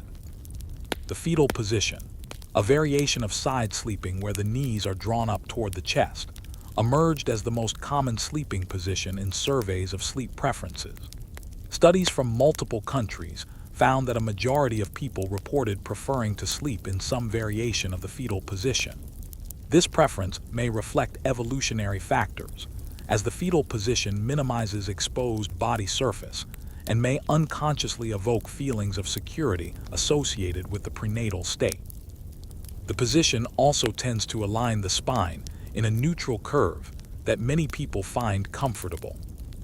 The log position, another side sleeping variation where the body is relatively straight with arms at the sides, was reported by a smaller percentage of sleepers. The yearner position, with the sleeper on their side but with arms extended forward, represented another variation. The soldier position, lying on the back with arms at the sides, and the starfish position, lying on the back with arms and legs spread out, represented back-sleeping variations that different people preferred. Research into the health implications of different sleeping positions revealed that sleeping position can significantly affect various health conditions. Back sleeping was found to worsen snoring and sleep apnea in many people, as gravity pulls the tongue and soft tissues of the throat backward, partially obstructing the airway. This discovery led to recommendations that people with sleep apnea or chronic snoring avoid back sleeping and instead sleep on their sides. Special devices and even clothing with uncomfortable bumps or objects sewn into the back were developed to discourage back sleeping in people with these conditions. Left side sleeping versus right side sleeping became a topic of medical interest. Research suggested that sleeping on the left side might be beneficial for digestive processes, particularly for people with gastroesophageal reflux disease, as the position of the stomach and esophagus makes acid reflux less likely when lying on the left side. However, some people found left side sleeping uncomfortable or experienced more heart palpitations in this position due to the heart's location. Pregnant women were advised to sleep on their left sides in later pregnancy to optimize blood flow to the fetus, though this recommendation created anxiety for some expectant mothers who naturally preferred other positions. Stomach sleeping came under particular scrutiny from health researchers. While some people found this position comfortable, research suggested that it could strain the neck and lower back due to the position of the spine and the need to turn the head to one side to breathe. Stomach sleeping was also identified as a risk factor for sudden infant death syndrome, leading to major public health campaigns encouraging parents to place infants on their backs to sleep. The Back to Sleep campaign, launched in 1994, successfully reduced SIDS deaths by promoting back sleeping for infants, despite the fact that back sleeping had been discouraged for infants in earlier decades based on different concerns. The relationship between sleeping position and dreams became another area of research. Some studies suggested that sleeping position might influence dream content, with stomach sleepers reporting more dreams with themes of persecution, violence, or sexual content, while back sleepers reported more nightmares and difficulty breathing in dreams. However, these findings remained controversial and were not consistently replicated across all studies. The mechanisms by which sleeping position might influence dream content remain unclear, though possibilities include subtle effects on breathing, circulation, or sensory input during REM sleep. The 20th century also saw the development of specialized sleeping positions and arrangements for medical purposes. Hospital beds became increasingly sophisticated, with the ability to adjust different sections independently to position patients in ways that promoted healing or comfort. The Trendelenburg position, with the head lower than the feet, was used for certain medical conditions. The Fowler position, with the head and upper body elevated, became standard for patients with respiratory difficulties or after certain surgeries. These medical sleeping positions represented applications of scientific understanding to optimize specific physiological functions during rest. The space age brought new challenges and discoveries about sleeping positions. Astronauts in zero-gravity environments initially struggled with sleep, as the absence of gravity meant that traditional sleeping positions felt strange and disorienting. In space, there is no lying down in the conventional sense, as there is no gravitational pull to press the body against a surface. Astronauts sleep in sleeping bags attached to walls or in small crew quarters, floating in whatever orientation they find comfortable. Some astronauts reported difficulty sleeping without the sensation of weight pressing them down against a surface, a phenomenon that suggests how deeply ingrained our earthbound sleeping positions are in our neurology and psychology. Research on sleep aboard spacecraft revealed that humans can adapt to sleeping in unusual positions and orientations. But the adaptation takes time and may never feel entirely natural. The experience of sleeping in microgravity also provided insights into which aspects of sleeping positions are driven by comfort and preference versus which are driven by the need to counteract gravity. For instance, the tendency to curl up into a fetal position appears to persist even in zero gravity, suggesting that this position reflects something beyond a response to gravitational forces. The late 20th century saw increasing attention to sleep hygiene and the creation of optimal sleeping environments. Sleep experts developed recommendations for bedroom conditions including temperature, darkness, noise levels, and mattress selection. The ideal sleeping position became understood as one that aligned the spine in a neutral position, supported the neck, and allowed free breathing. Pillow selection and placement became topics of attention, with different types of pillows recommended for different sleeping positions. Back sleepers were advised to use thinner pillows to avoid excessive neck flexion, while side sleepers needed thicker pillows to fill the space between the head and shoulder.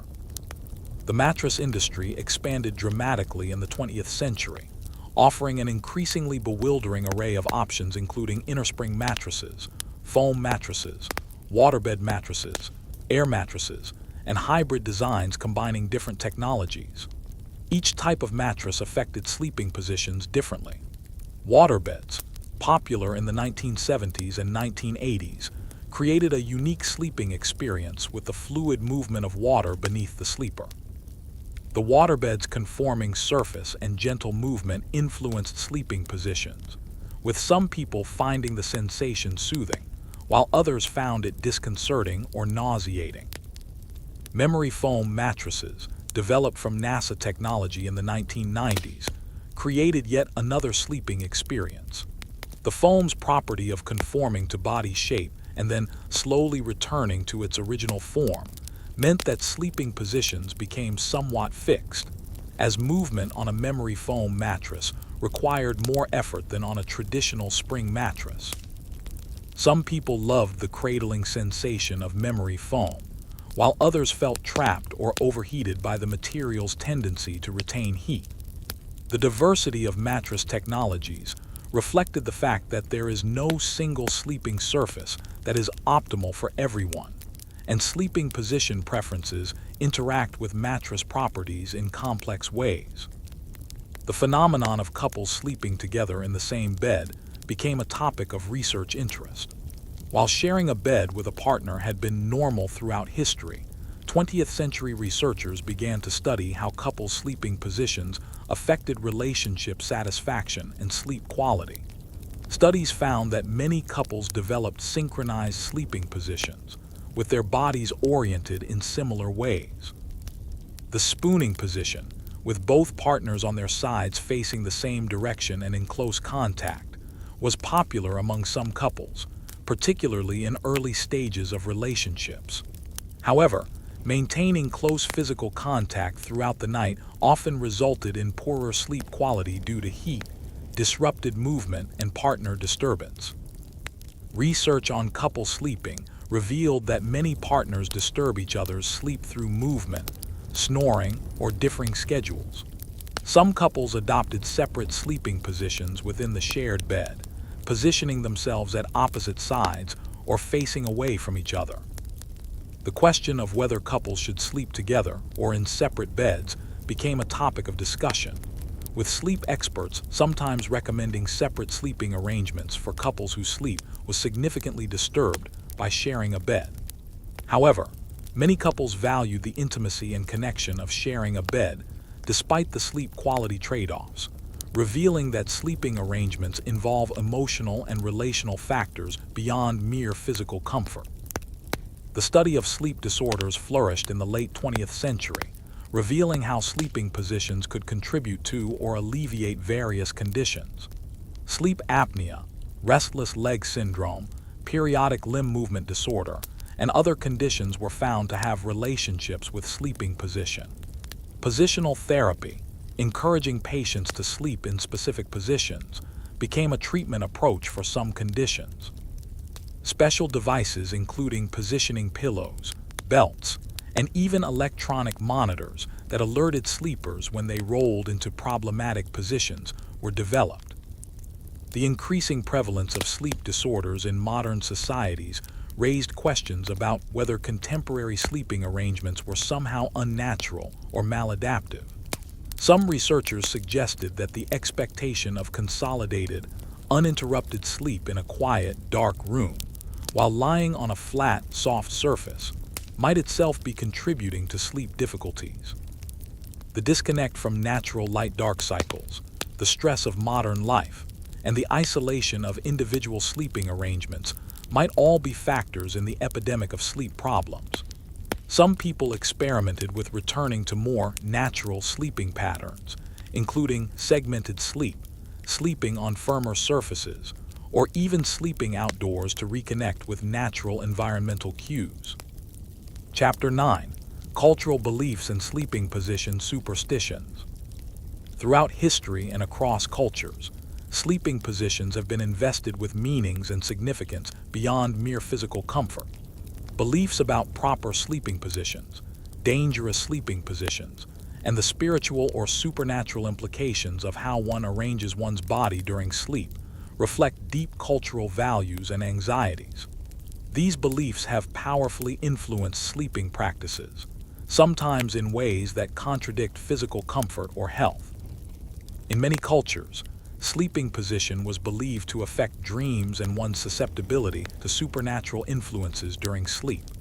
Sleep was understood as a vulnerable state when the soul might leave the body, when evil spirits might attack, or when important messages from the divine or ancestors might be received. The position of the body during this vulnerable time was not a trivial matter, but could determine one's safety and spiritual well-being. Traditional Chinese beliefs about sleeping position were influenced by feng shui and traditional medicine. The direction one's head pointed during sleep was considered crucial. Sleeping with the head pointing north was generally avoided, based on beliefs about magnetic fields and energy flows. The north was associated with death in some traditions, as corpses were traditionally positioned with heads pointing north. Sleeping with the head to the south, east, or west was preferred, though different schools of thought disagreed on which direction was optimal. These beliefs influenced the placement of beds in rooms and the positions people adopted for sleep, even when this required sleeping in positions that might not be naturally most comfortable. The belief that one should not sleep with feet pointing toward a door or toward certain sacred directions was common in many Asian cultures. In Thai culture, sleeping with feet pointing toward a Buddha image was considered deeply disrespectful, as the feet are considered the lowest and least pure part of the body. Similar concerns about foot orientation appeared in Indian traditions, where pointing feet toward elders, religious images, or certain directions was improper. These beliefs required careful positioning of sleeping mats or beds and attention to body orientation that might override personal comfort preferences. In Islamic tradition, the Prophet Muhammad's reported sleeping practices became models for the faithful. Sleeping on the right side was encouraged, based on hadith describing the Prophet's preferences.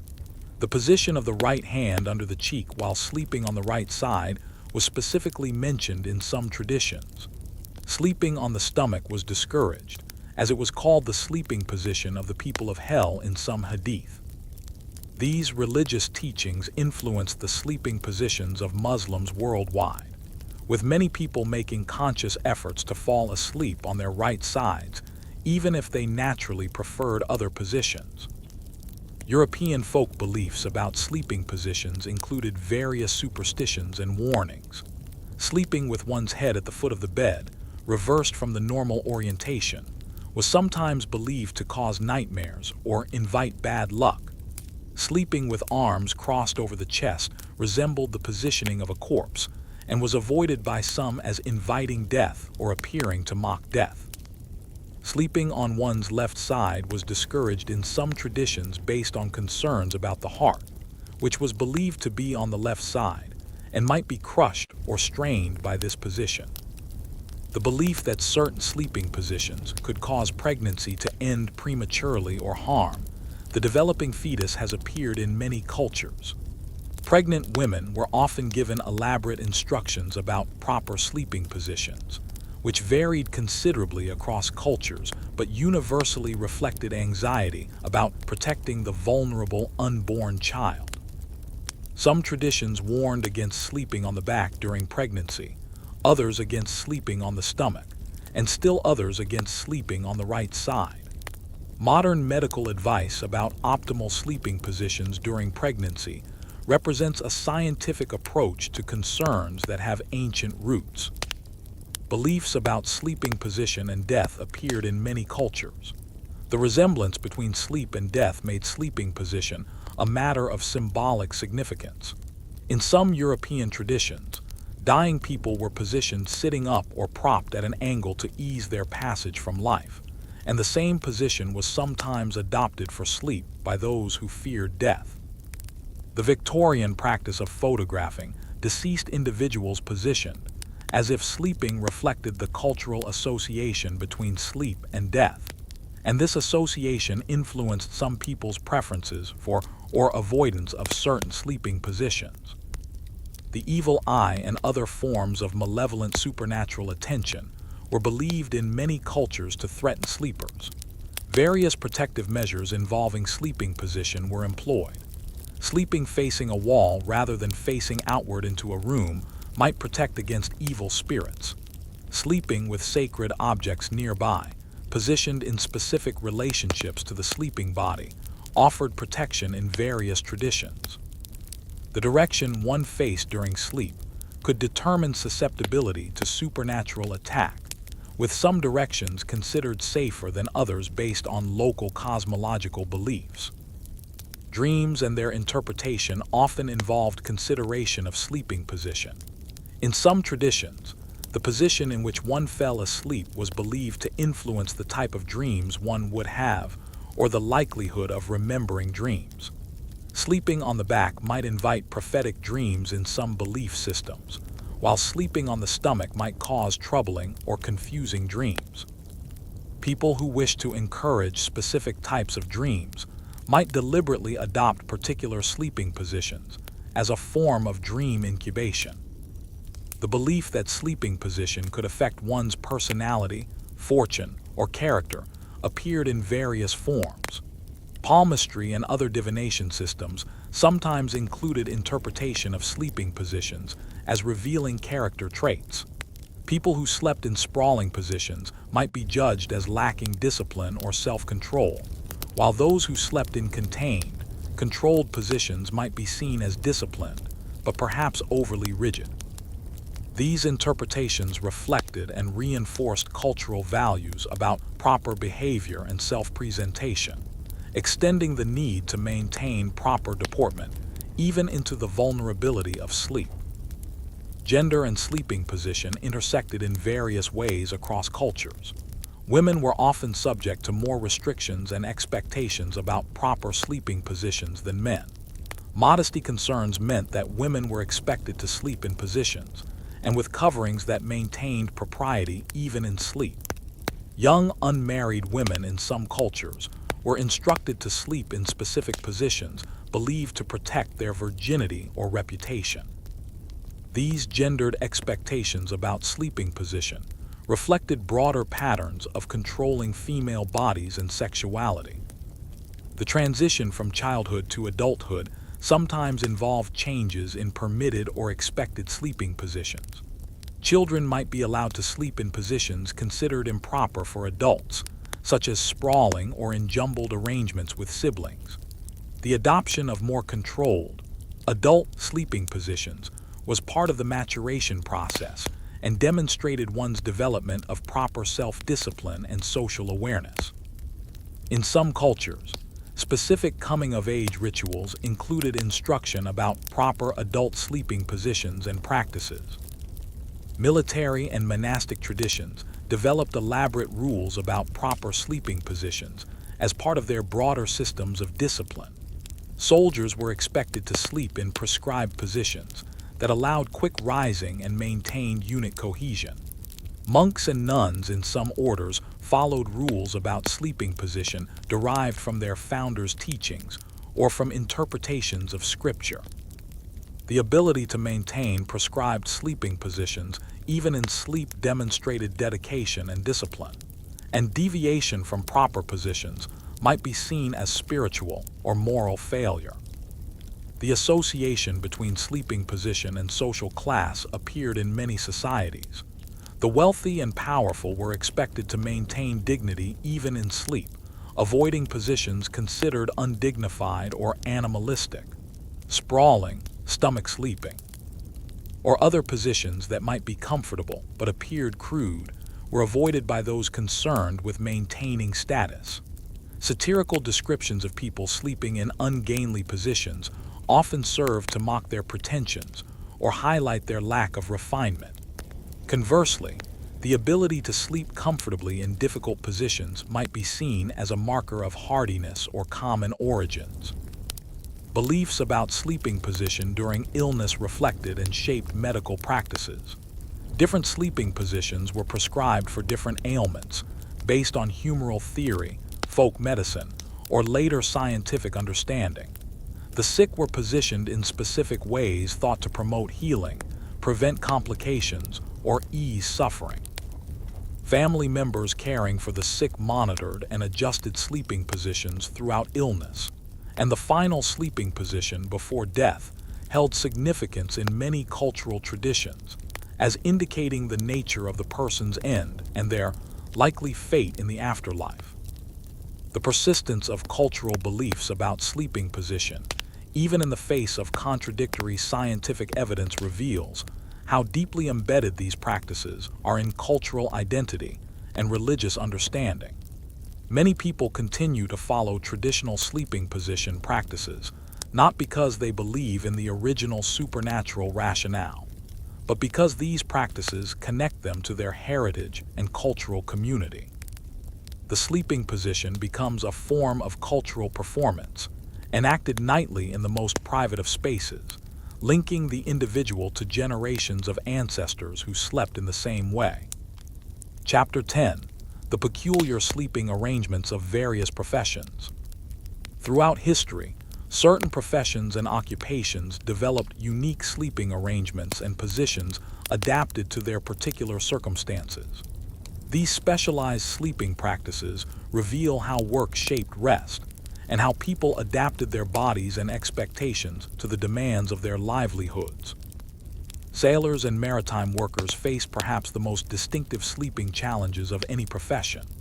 Life aboard ships, whether naval vessels, merchant ships, or fishing boats, required sleeping arrangements that accommodated the limited space, the constant motion of the sea, and the demands of watches and shifts. The hammock, as discussed earlier, became the standard sleeping accommodation for sailors from the age of sail through the early 20th century. The position required for hammock sleeping, on the back with the body curved by the hammock shape, became so associated with sailors that the distinctive sleeping posture and the ability to sleep soundly while swaying marked one as an experienced seaman. Naval regulations specified exactly how hammocks were to be slung, how many inches apart they should be spaced, and how sailors should position themselves. On crowded warships, hammocks were slung so closely together that sailors slept shoulder to shoulder, with barely any space between them. The ability to sleep soundly in these conditions, rising instantly when called for watch duty, was a necessary skill. Sailors learned to sleep in whatever position the hammock and circumstances permitted, developing the ability to fall asleep quickly and sleep through noise and motion that would disturb landsmen. The transition from hammocks to bunks on modern ships changed naval sleeping positions, but the cramped conditions remained. Submarine crews faced particularly challenging sleeping arrangements, with bunks stacked in tiers and shared between watchstanders on different shifts through the practice of hot bunking. Submariners learned to sleep in the narrow confines of a bunk barely wider than their shoulders, adapting to the close quarters and the sounds of the submarine's operation. The ability to sleep anywhere, in any position, through any disturbance became a point of pride among submariners and sailors generally. Fishermen, particularly those working on small boats for extended periods, developed their own sleeping practices. The combination of physical exhaustion from hauling nets or lines, the motion of the boat, and the brief periods available for sleep between fishing operations created distinctive sleeping patterns. Fishermen might sleep sitting up in the wheelhouse, leaning against equipment, or in whatever sheltered corner offered brief respite.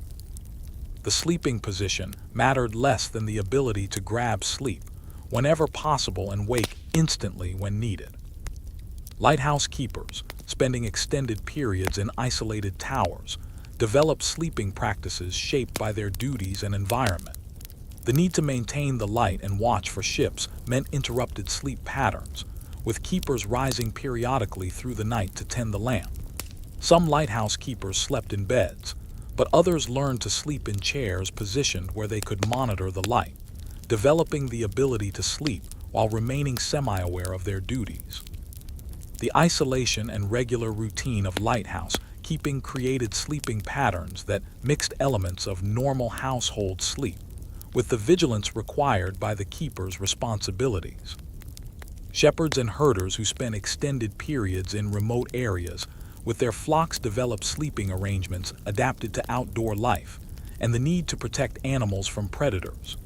Throughout history and across cultures, shepherds slept near their flocks, often without shelter beyond what they could construct or carry.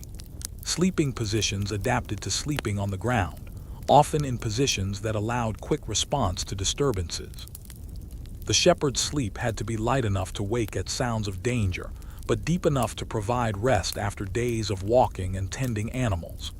In many traditions, shepherds slept with staffs or weapons close at hand, positioned to be grasped immediately upon waking.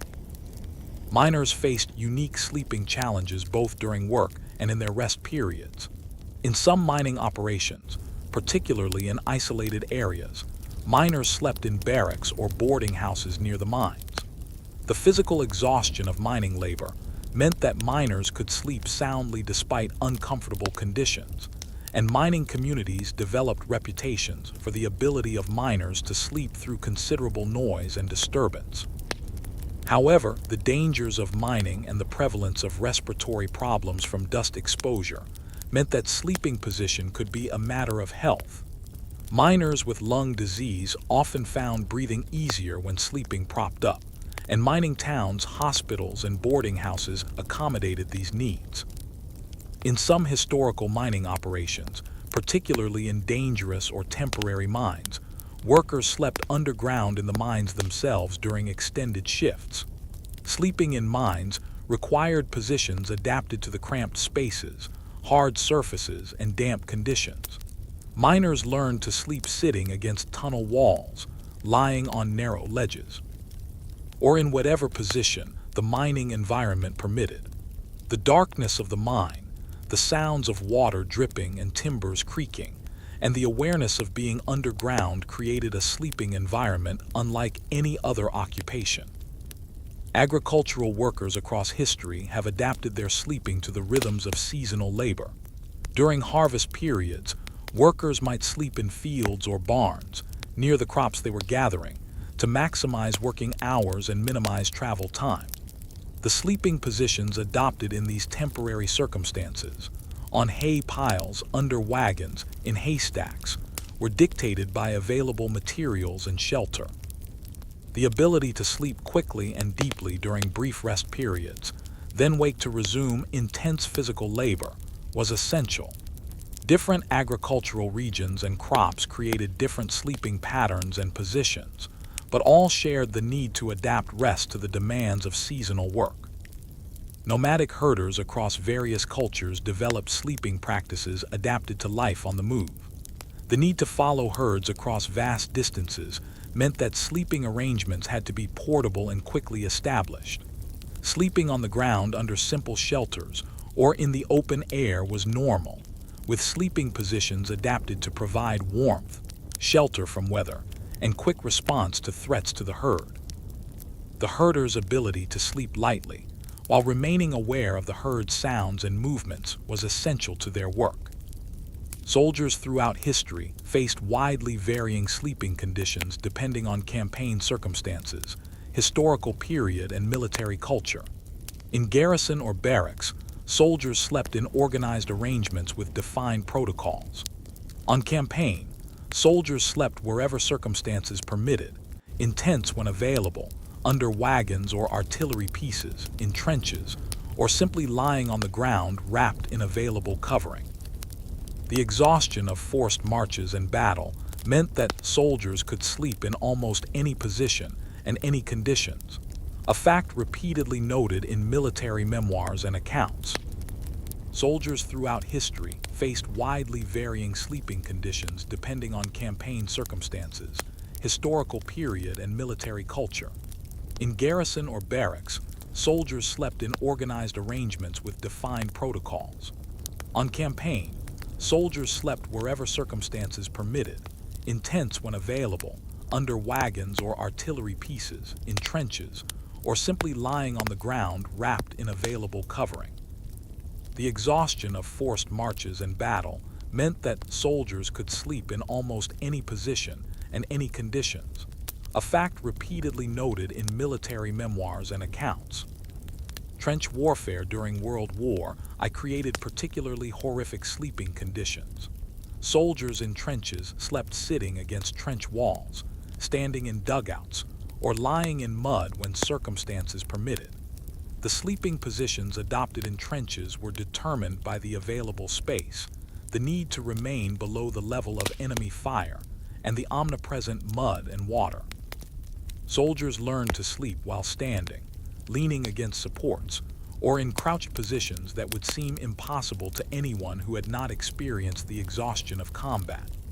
The ability to fall asleep instantly and sleep through artillery bombardment became a survival skill, protecting mental health by providing whatever rest was possible in impossible circumstances. Monks and nuns in contemplative religious orders developed sleeping practices that reflected their spiritual commitments. Some monastic traditions emphasized austerity in sleeping arrangements as a form of spiritual discipline. Hard beds, minimal covering, and uncomfortable sleeping positions were deliberately chosen to prevent excessive comfort and maintain focus on spiritual rather than physical concerns. Some monks slept on wooden boards or benches rather than mattresses, positioned in ways that prevented deep, comfortable sleep and maintained a degree of watchfulness even during rest. The sleeping position became another form of ascetic practice, a way of disciplining the body and maintaining spiritual vigilance. Other monastic traditions took different approaches, viewing adequate rest as necessary for spiritual practice and emphasizing sleeping positions that promoted health and alertness for prayer and work. Benedictine monasteries, following the rule of Saint Benedict, provided simple but adequate sleeping accommodations, with monks sleeping clothed in individual cells or in dormitories. The sleeping position was less important than the readiness to rise for night prayers and the maintenance of proper conduct even during sleep. Itinerant merchants, traders, and traveling salespeople across history developed sleeping practices adapted to life on the road. These travelers slept in inns, caravanserais, boarding houses, and sometimes in the open air, adapting to whatever accommodations were available. The ability to sleep in strange beds, shared accommodations, and varying conditions was essential to these professions. Traveling salespeople in the 19th and early 20th centuries, moving between small towns, became known for their ability to sleep anywhere and their stories of unusual sleeping arrangements encountered in remote areas. Performers and entertainers, including theater troupes, circuses, and traveling shows, developed communal sleeping arrangements adapted to their mobile lifestyle. Living and traveling together in close quarters, performers slept in wagons, trains, dressing rooms, or temporary accommodations, often sharing sleeping spaces and adapting positions to limited space. The irregular schedule of performances, with late nights and travel days, created sleeping patterns that differed from conventional schedules. Performers learned to sleep at odd hours, in noisy environments, and in positions that accommodated costumes, makeup removal, and the need to rise quickly for rehearsals or performances. Cowboys and cattle drivers on long drives across the American West developed sleeping practices adapted to months on the trail. Sleeping on the ground with only a bedroll for padding and covering, cowboys learned to position themselves to minimize discomfort from rocks and uneven ground. The sleeping position often involved curling around the warmth of a campfire, with feet toward the fire for warmth. The need to take turns standing watch meant interrupted sleep, and the ability to wake quickly when called or when cattle stirred was essential. The cowboy's bedroll became iconic, a compact sleeping system that could be quickly spread and rolled, accommodating the nomadic life of cattle driving. Railroad workers, including engineers, conductors, and maintenance workers, faced sleeping challenges related to irregular schedules and travel. Railroad bunkhouses near work sites provided basic sleeping accommodations, while traveling railroad workers slept in cabooses, stations, or aboard trains between runs. The sounds and motions of trains became so familiar to railroad workers that many reported difficulty sleeping in silent, still environments after years of sleeping aboard moving trains. The sleeping position adapted to narrow bunks in cabooses or uncomfortable benches in stations, and the ability to sleep through the noise of railroad operations was a developed skill. Night watchmen, guards, and security personnel across history faced the challenge of remaining alert during hours when human biology promotes sleep. The sleeping patterns of night workers differed from day workers, with sleep occurring during daylight hours when the body's circadian rhythms resist sleep. The sleeping positions of night workers often reflected attempts to block out daylight and noise, sleeping in darkened rooms with heavy coverings, or developing the ability to sleep despite environmental disturbances. Some night workers developed split sleeping patterns, sleeping for a few hours after finishing night duties and again in the afternoon, fragmenting sleep in ways that accommodated both biological rhythms and social obligations. Domestic servants in wealthy households often had minimal and uncomfortable sleeping accommodations despite the luxury of the homes they served. Servants' quarters were typically in attics, basements, or other marginal spaces, with simple beds or even just pallets on floors. Ladies' maids and valets might sleep on trundle beds in or near their employers' rooms, ready to attend to nighttime needs. The sleeping positions of servants adapted to whatever space and accommodations were provided, often in rooms shared with other servants, with privacy minimal and comfort secondary to the needs of service. Nurses and medical professionals working long shifts or living in hospitals developed sleeping practices adapted to their demanding schedules. Nurses' dormitories in hospitals provided basic sleeping accommodations, and the ability to sleep quickly during brief breaks in demanding shifts was essential. Some nurses developed the skill of sleeping while remaining somewhat aware of their environment, able to wake quickly if called to attend to patients. The sleeping position mattered less than the ability to get adequate rest during limited off-duty time, and to transition quickly from sleep to full alertness when needed.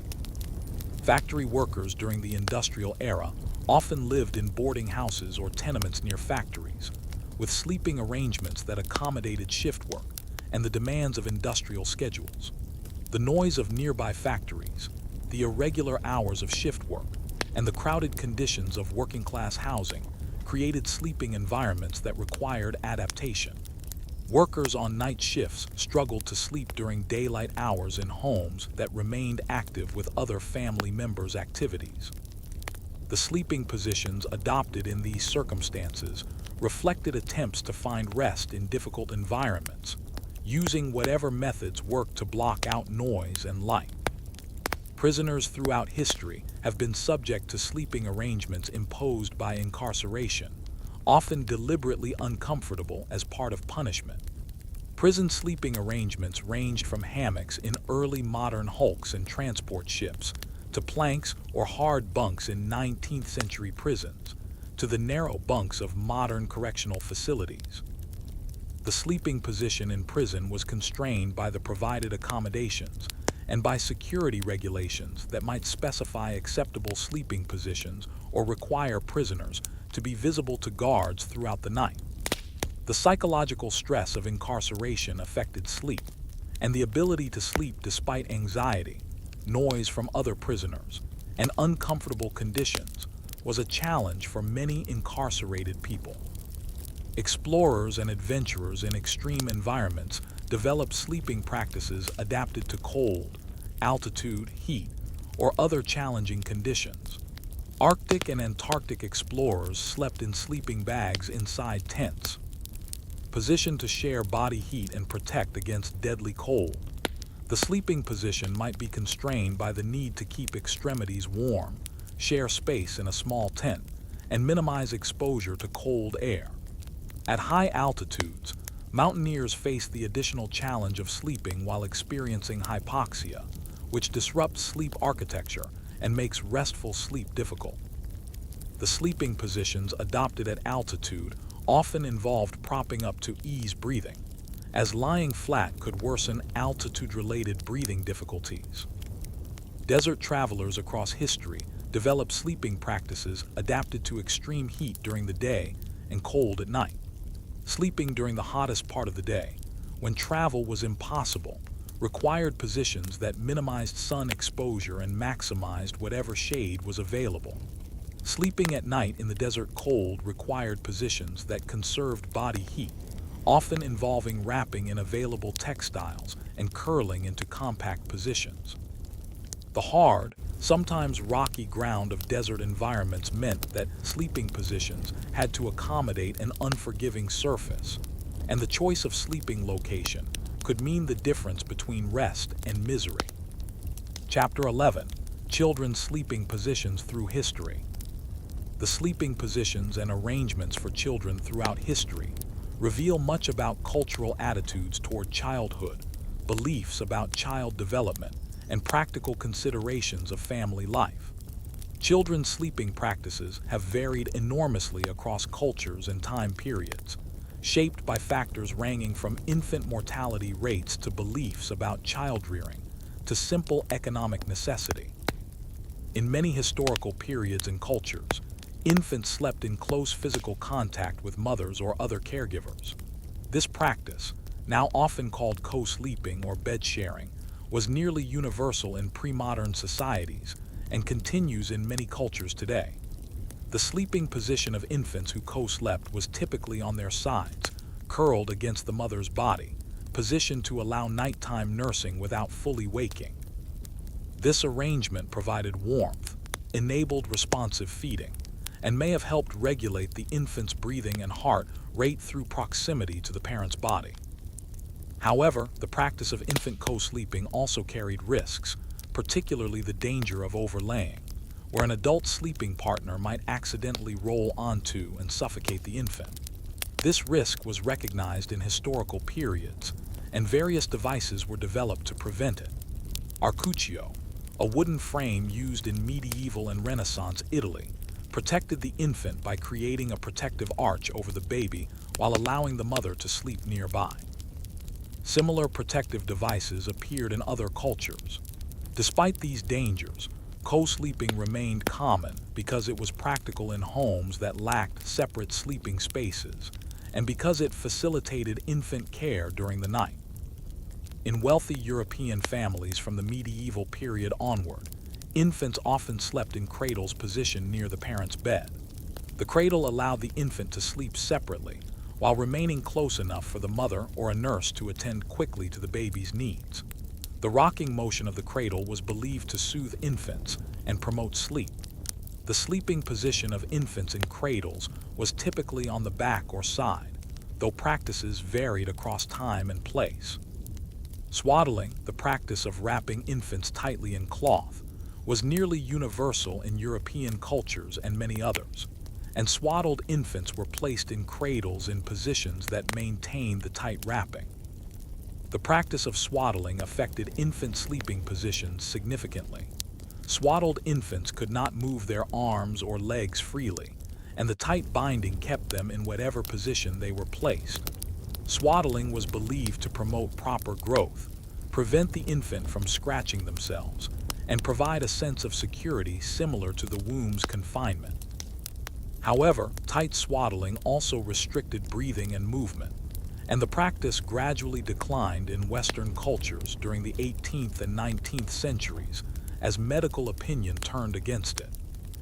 As children grew beyond infancy, their sleeping arrangements varied greatly depending on family wealth and cultural practices.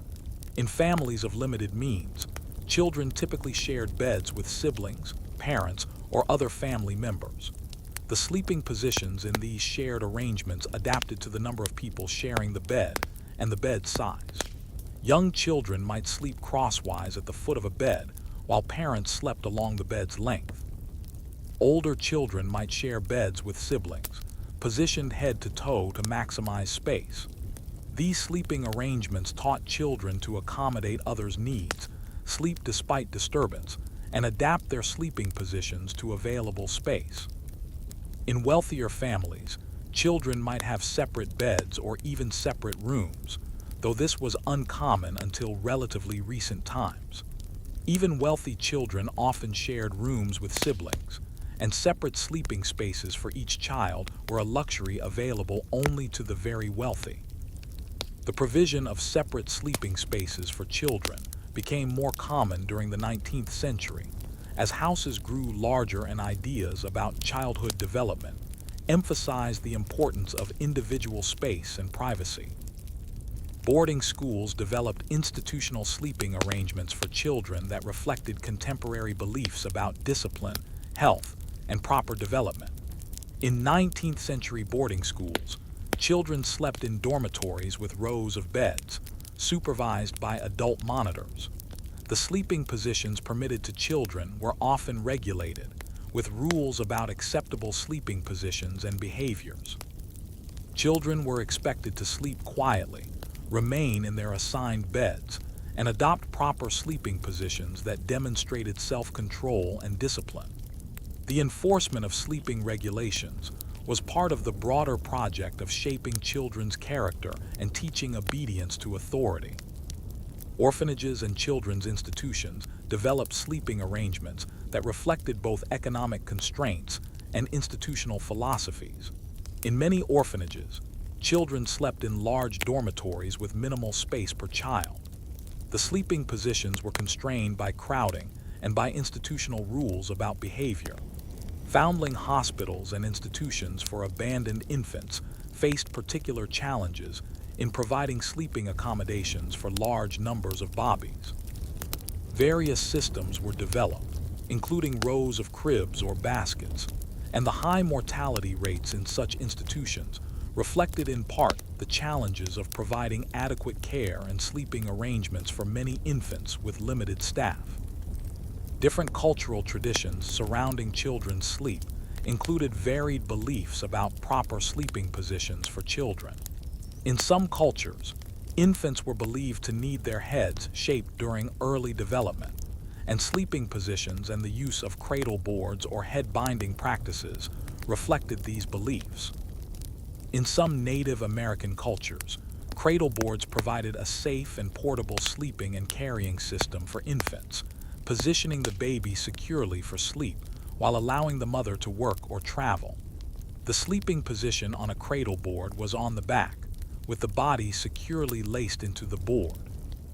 The practice of wet nursing in wealthy European families affected infant sleeping arrangements. The wet nurse might sleep with the infant she was nursing, while the biological mother slept elsewhere. This arrangement meant that many wealthy infants spent their early months sleeping in close contact with a woman who was not their mother, positioned for easy nighttime nursing. The relationships between wet nurses and the infants they cared for were complex, and the intimate experience of sharing sleep and providing nighttime care created bonds that sometimes complicated family relationships when infants were eventually moved to their parents' care.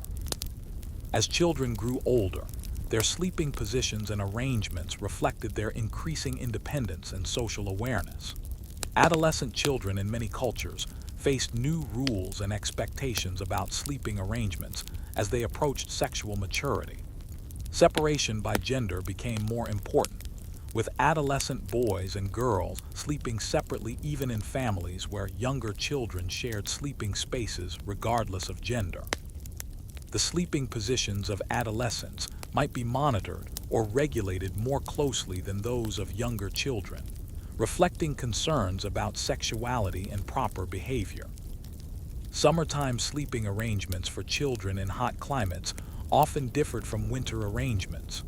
Children might sleep outdoors on porches, rooftops, or in yards to escape indoor heat. These outdoor sleeping arrangements created different sleeping experiences, with children learning to sleep under stars, with the sounds of nighttime animals and weather, and in positions adapted to sleeping surfaces and outdoor conditions. The memories of summer sleeping outdoors remained powerful for many people, associated with freedom, family togetherness, and the sensory experiences of outdoor night environments. The 20th century brought significant changes to children's sleeping arrangements in Western societies. The rise of pediatrics as a medical specialty led to increased attention to children's sleep and health. Medical advice about proper sleeping positions for infants changed over time, sometimes dramatically. In the mid-20th century, stomach sleeping was recommended for infants to prevent aspiration if they spit up during sleep. By the late 20th century, medical evidence linked stomach sleeping to increased SIDS risk, and back sleeping became the recommended position. These changing recommendations reflected evolving medical understanding, but also created anxiety for parents trying to follow expert advice that sometimes contradicted earlier guidance or cultural traditions. The concept of sleep training, teaching infants and young children to sleep independently through the night, emerged in the 20th century and became particularly prominent in Western cultures.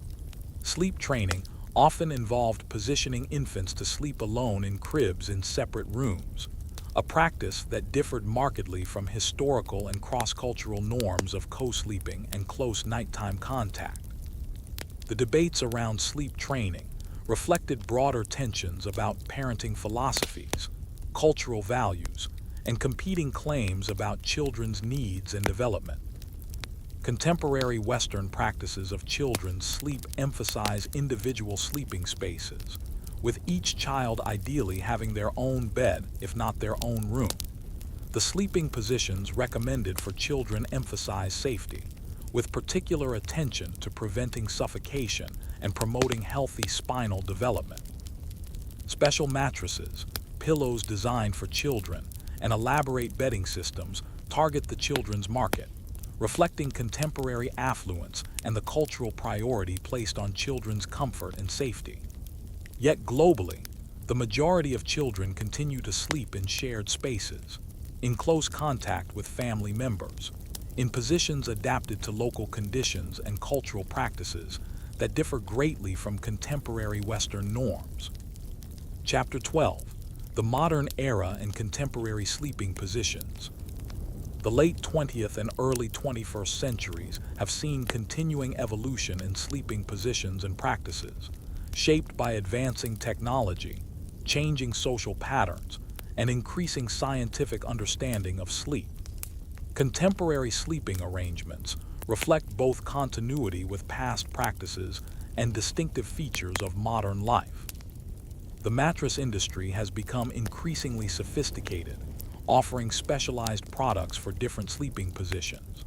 Side sleeper mattresses, back sleeper mattresses, and adjustable mattresses that allow different sleeping positions are marketed based on sleep science research.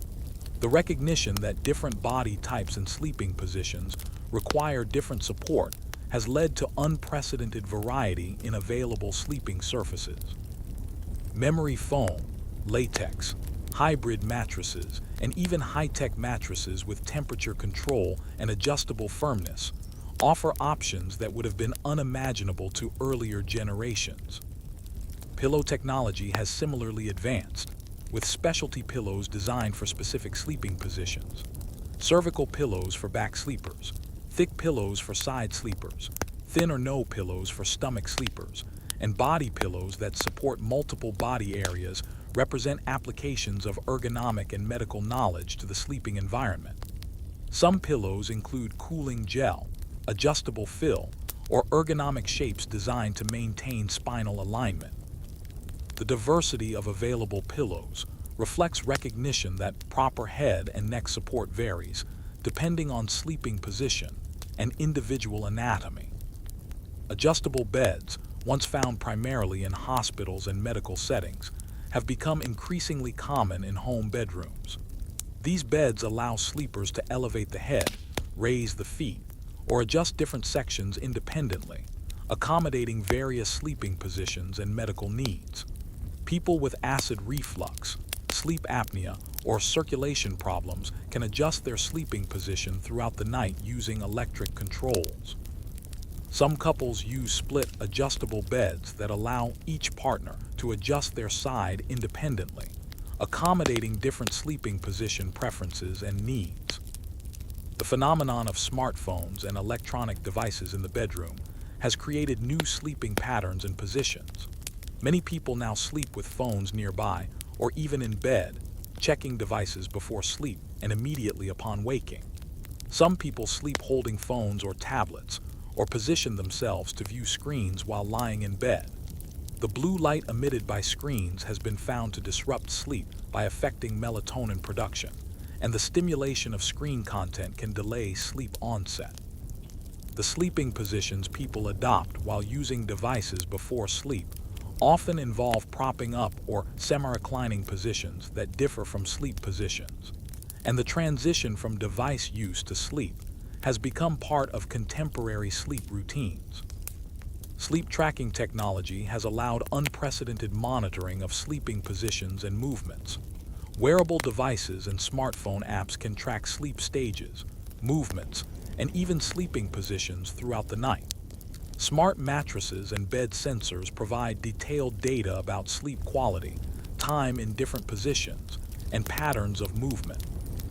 This quantification of sleep has made people more aware of their sleeping positions and patterns, though whether this increased awareness improves sleep remains debated. Some people become anxious about optimizing their sleep metrics, potentially making sleep more difficult through excessive attention and worry. The concern with sleep optimization has led to numerous recommendations and products designed to improve sleep position. Pregnancy pillows, body pillows, wedge pillows, and positioning devices aim to maintain specific sleeping positions believed to be optimal.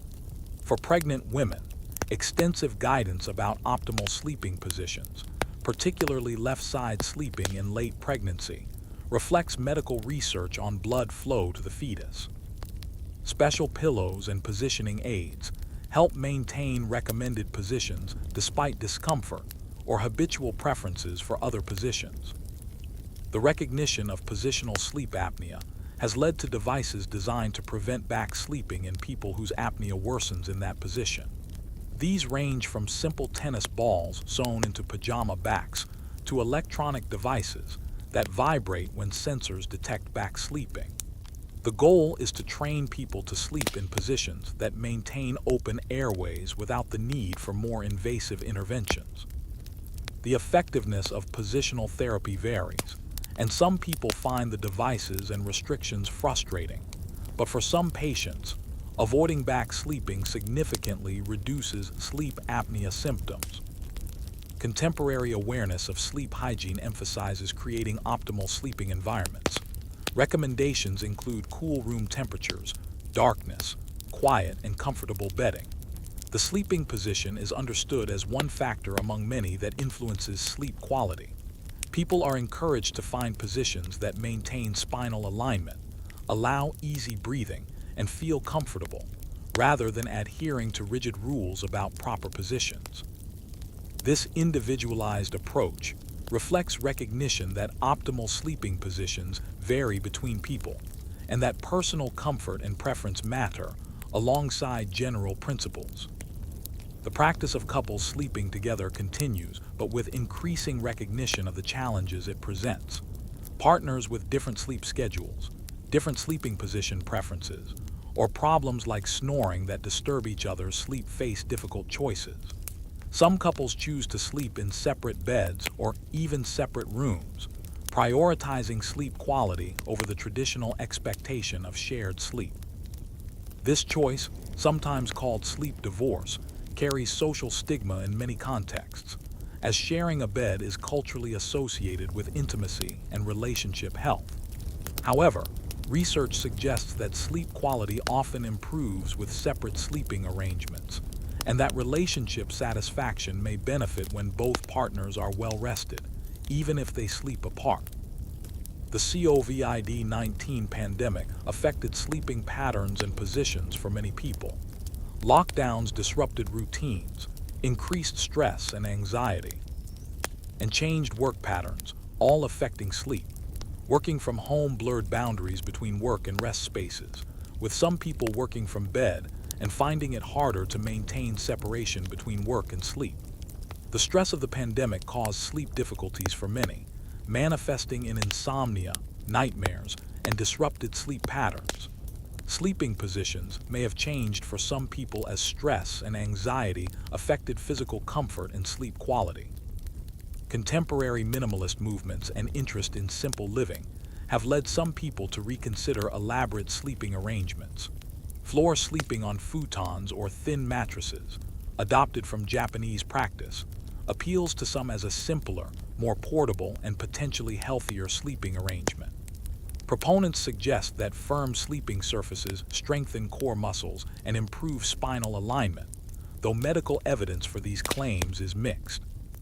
The sleeping positions on floor beds tend toward back and side sleeping, as the firmness makes stomach sleeping uncomfortable for most people.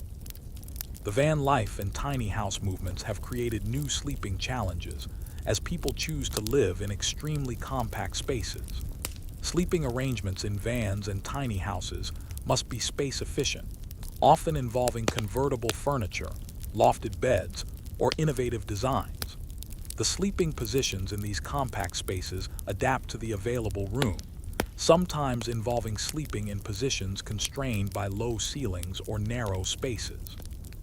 However, many people who choose these lifestyles report sleeping well, suggesting that elaborate sleeping arrangements are not necessary for good sleep, and that the stress reduction and satisfaction from simplified living may outweigh any physical discomfort from compact sleeping spaces. Interest in ancestral or natural sleeping patterns has led some people to experiment with segmented sleep, attempting to return to the historical pattern of first sleep and second sleep, with a period of wakefulness between. Advocates suggest this pattern feels more natural, and that the quiet waking period offers time for meditation, creativity, or intimacy. Others experiment with polyphasic sleep schedules involving multiple short sleep periods throughout the day. While these alternative sleep patterns attract interest, most people find them difficult to maintain given the demands of modern work schedules and social expectations.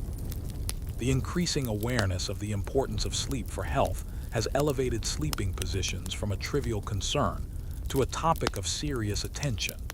The recognition that sleep affects everything from immune function to mental health to longevity has made sleep optimization a priority for many people. Sleeping position is one of many factors that people attempt to control or optimize to improve sleep quality. Whether this attention improves sleep or creates anxiety that worsens it remains an open question. But the contemporary emphasis on sleep health represents a significant shift from earlier periods, when sleep was taken for granted or viewed as mere necessity, rather than a crucial component of health and well-being. Chapter 13: Sleeping Positions in Extreme Environments. Throughout human history, people have found themselves needing to sleep in extreme environments that challenge the body's ability to rest. These situations required adaptations in sleeping positions and practices that reveal human resilience and adaptability. From frozen polar regions to sweltering deserts, from high mountain altitudes to cramped underground spaces, humans have learned to sleep in conditions that seem impossible. Arctic and Antarctic sleeping arrangements presented extreme challenges of cold that threatened life itself.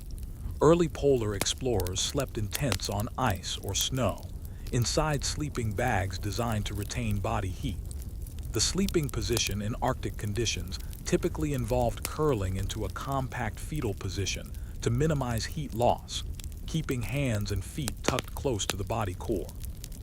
Explorers learned to position themselves carefully, as touching the tent walls with exposed skin could cause frostbite when moisture from breath condensed and froze on the tent fabric. Multiple explorers might sleep close together, sharing body heat in a practice reminiscent of our earliest ancestors huddling for warmth. The challenge of sleeping in extreme cold extended beyond maintaining life-threatening temperatures to the psychological stress of confinement during long polar winters. Expeditions that overwintered in the Arctic or Antarctic faced months of darkness, isolation, and inactivity. The sleeping arrangements in these circumstances needed to accommodate not just physical warmth but psychological health. Some expeditions maintained strict schedules and sleeping routines to provide structure and prevent depression. The sleeping position in these situations mattered less than the maintenance of routines that supported mental health through the long darkness. Modern Antarctic research stations provide heated living quarters, but the extreme cold outside and the unusual light conditions of polar regions continue to affect sleep.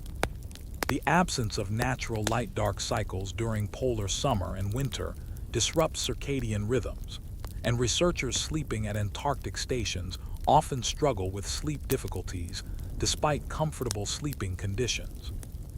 The sleeping positions adopted in research stations are similar to those in any modern setting, but the context of extreme isolation and unusual environmental conditions affects sleep quality regardless of physical comfort. Desert sleeping presented the opposite challenge of extreme heat during the day and often severe cold at night. Desert travelers learned to sleep during the hottest parts of the day, finding whatever shade was available and positioning themselves to minimize sun exposure. The sleeping position during midday rest in deserts often involved lying in the shade of rocks, vehicles, or fabric shelters, positioned to maximize exposure to any breeze while remaining shaded. At night, when desert temperatures could drop dramatically, sleeping positions shifted to conserve heat, with travelers wrapping in available textiles and curling into positions that minimized exposed body surface. The Bedouin and other desert peoples developed sophisticated sleeping practices adapted to desert conditions. The traditional Bedouin tent provided shade during the day and shelter at night, with sides that could be adjusted to allow breezes or provide protection from wind. Sleeping arrangements within these tents positioned family members according to social hierarchies and practical considerations, with sleeping positions adapting to the tent's layout and the need for ventilation in heat or protection in cold. High-altitude sleeping presented challenges beyond those of temperature alone. The reduced oxygen availability at high elevations disrupts sleep architecture, causing frequent waking and preventing deep sleep stages. Mountaineers and high-altitude residents often experience periodic breathing during sleep, with breathing stopping and starting in cycles. This disrupts sleep quality and makes restful sleep difficult regardless of sleeping position. However, sleeping position at altitude matters because lying completely flat can worsen breathing difficulties. Many people sleeping at high altitudes naturally adopt positions with the head and upper body somewhat elevated, facilitating breathing despite thin air. The body's acclimatization to high altitude occurs over days or weeks, and sleeping patterns and positions may change as acclimatization proceeds. Newcomers to altitude often sleep poorly initially, while long-term high-altitude residents develop adaptations that allow more normal sleep. However, even well-acclimatized people may never sleep at altitude as deeply or restfully as at sea level. The sleeping positions at altitude must accommodate the need to breathe comfortably, and many high-altitude residents use multiple pillows or elevated bed positions to facilitate breathing during sleep. Sleeping in tropical rainforest environments presented challenges of heat, humidity, insects, and the sounds of nighttime animal activity. Indigenous peoples of rainforest regions developed sleeping arrangements that address these challenges. Hammocks, or elevated sleeping platforms, protected against ground-dwelling creatures and allowed air circulation that provided some cooling. The sleeping position in hammocks curved the body in a specific way, and people accustomed to hammock sleeping learned to position themselves comfortably despite the curvature. Mosquito netting was essential in many tropical regions, creating enclosed sleeping spaces that protected against insects while trapping heat. The constant high humidity of rainforests meant that bedding and sleeping materials were perpetually damp, adding to sleep discomfort. Sleeping positions in tropical environments often involved extending limbs to maximize body surface exposed to air movement, seeking whatever cooling effect was available. The psychological challenge of sleeping, surrounded by the sounds of unknown creatures, the oppressive heat and humidity, and the awareness of dangerous animals or insects, required mental adaptation as much as physical positioning. Underground sleeping, whether in caves, mines, or underground shelters, created unique sleeping environments. The absence of natural light removed one of the primary cues for sleep-wake cycles, and people sleeping underground often experienced disrupted sleep rhythms. The constant temperature of underground spaces could be comfortable or cold depending on depth and location, and the humidity was often high. Sleeping positions underground were typically constrained by the confined spaces, with people learning to sleep in cramped conditions on hard surfaces. Cave dwellers throughout history, including both ancient peoples using caves as homes and modern cave explorers, have slept in conditions quite different from surface sleeping. The absolute darkness of deep caves, the sounds of water and air movement, and the knowledge of being surrounded by rock create a distinctive psychological environment. Some people find cave sleeping deeply restful, with the constant temperature and absolute darkness promoting good sleep. Others find it claustrophobic or disturbing. The sleeping positions in caves adapt to the rock surfaces and confined spaces, often involving sleeping on mats or thin padding that provides minimal separation from the stone beneath. Sleeping at sea in small boats or during shipwreck or lifeboat survival situations presented extreme challenges of confinement, motion, exposure to weather, and the psychological stress of danger. Sailors in small boats learned to sleep in whatever position the boat's motion and available space permitted, often sitting or braced against the boat's structure. The constant motion of waves made deep sleep difficult, and the danger of being washed overboard or swamped required maintaining some awareness even during rest. Shipwreck survivors in lifeboats faced the additional challenges of overcrowding, exposure to sun and weather, and the psychological trauma of disaster and uncertain rescue. Sleeping in extreme situations often involved sleep deprivation and the need to sleep despite impossible conditions. Soldiers in combat, disaster survivors, refugees fleeing danger, and others in crisis situations must sleep when and where possible, regardless of comfort or safety. The sleeping positions adopted in these extremes of human experience reflect the body's desperate need for rest and the ability of exhausted humans to sleep despite circumstances that seem impossible. These experiences reveal that while comfortable sleeping positions and environments are desirable, sleep can occur in almost any circumstances when the need is sufficiently great. Chapter 14: The Future of Sleeping Positions. As we look toward the future, sleeping positions and practices will continue to evolve in response to technological advances, scientific discoveries, and changing social patterns. While we cannot predict with certainty how people will sleep in the future, we can identify trends and possibilities that may shape sleeping practices in coming decades. Advances in sleep science continue to refine our understanding of optimal sleeping positions for health. Research using advanced imaging and sensing technologies provides increasingly detailed information about how sleeping positions affect spinal alignment, breathing, brain waste clearance, and other physiological processes. This knowledge may lead to more specific recommendations for sleeping positions tailored to individual anatomy, health conditions, and goals. Rather than general advice about sleeping positions, future recommendations may be personalized based on detailed assessment of individual factors. Technology for monitoring and adjusting sleeping positions continues to develop.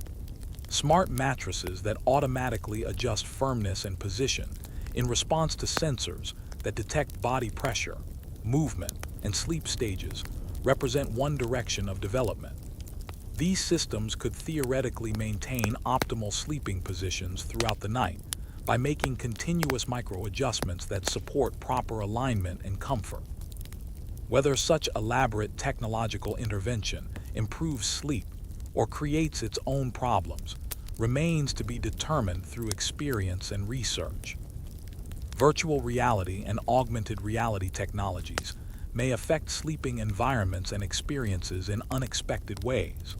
Some researchers are exploring whether VR experiences before sleep, or even during sleep, could influence dreams, promote relaxation, or address sleep disorders. The sleeping positions that might be optimal for sleep that incorporates technological interfaces could differ from traditional sleeping positions. However, the intrusion of technology into the sleep environment also raises concerns about disruption of natural sleep processes and the increasing difficulty of separating from technological engagement, even during rest. Space exploration and the possibility of long-duration space missions or space habitation raise questions about sleeping positions in altered gravity environments. Experience from the International Space Station has shown that humans can adapt to sleeping in microgravity, but questions remain about the long-term effects of sleeping without gravitational pressure on the body. Future space habitats might generate artificial gravity through rotation, creating gravitational forces different in magnitude or direction from Earth's gravity. The sleeping positions that develop in these altered gravity environments may differ from those that evolved on Earth. If humans establish permanent settlements on the Moon, Mars, or other celestial bodies, the lower gravity of these locations will affect sleeping positions and practices. Lunar gravity is about 1/6 of Earth's gravity, while Martian gravity is about 3/8 Earth's gravity. These differences will affect how the body rests on a sleeping surface, the pressure distribution across the body, and the effort required to change positions. Sleeping positions will need to be adapted to these conditions, and it may take generations for sleeping practices to fully adjust to life in reduced gravity environments. Climate change may affect sleeping positions and practices as temperatures rise and extreme weather events become more common. Sleeping in hotter conditions may lead to changes in preferred sleeping positions, with people seeking positions that maximize cooling and air circulation. Architectural adaptations to climate change, including changes in home design to manage heat, will affect where and how people sleep. In some scenarios, outdoor sleeping or sleeping in cooled underground spaces might become more common in regions experiencing extreme heat. Demographic changes, including aging populations in many developed countries, will affect sleeping position needs and practices. As populations age, the prevalence of conditions like arthritis, sleep apnea, and chronic pain increases, and sleeping positions must accommodate these conditions. The market for adjustable beds, specialized mattresses and pillows, and sleeping aids designed for older adults will likely expand. The sleeping positions that people adopt may increasingly reflect medical needs, rather than personal preference as populations age. Social changes, including increasing rates of single-person households, may affect sleeping arrangements and positions. People sleeping alone can adopt whatever positions they prefer without accommodating a partner's needs or preferences. However, sleeping alone may also increase sleep difficulties for some people who find the presence of another person comforting or regulating. The social isolation that accompanies increasing single-person households may affect sleep quality regardless of the physical comfort of sleeping arrangements. Interest in returning to more natural or ancestral sleeping patterns may continue to influence some people's choices about sleeping positions and practices. Experiments with segmented sleep, floor sleeping, or sleeping outdoors reflect desires to connect with historical practices or to escape what some perceive as the unnatural aspects of modern sleeping environments. Whether these practices spread beyond small numbers of enthusiasts or remain niche interests will depend on various factors, including scientific evidence for their benefits and their compatibility with modern lifestyles. The possibility of technologies that reduce the need for sleep or alter sleep requirements represents a more speculative but potentially transformative development. Research into sleep functions and mechanisms has led some scientists to explore whether sleep needs could be reduced or whether sleep could be made more efficient. If such technologies develop, they could fundamentally change the role of sleeping positions in human life. However, given how deeply embedded sleep is in mammalian biology and how crucial it appears to be for health, any attempt to significantly reduce sleep would need to overcome substantial biological constraints. Cultural exchange and globalization will continue to spread sleeping practices and preferences across cultures. The Western model of individual beds in private bedrooms has spread to many parts of the world as markers of modernity and affluence, but traditional sleeping practices also persist and influence Western practices. The future may see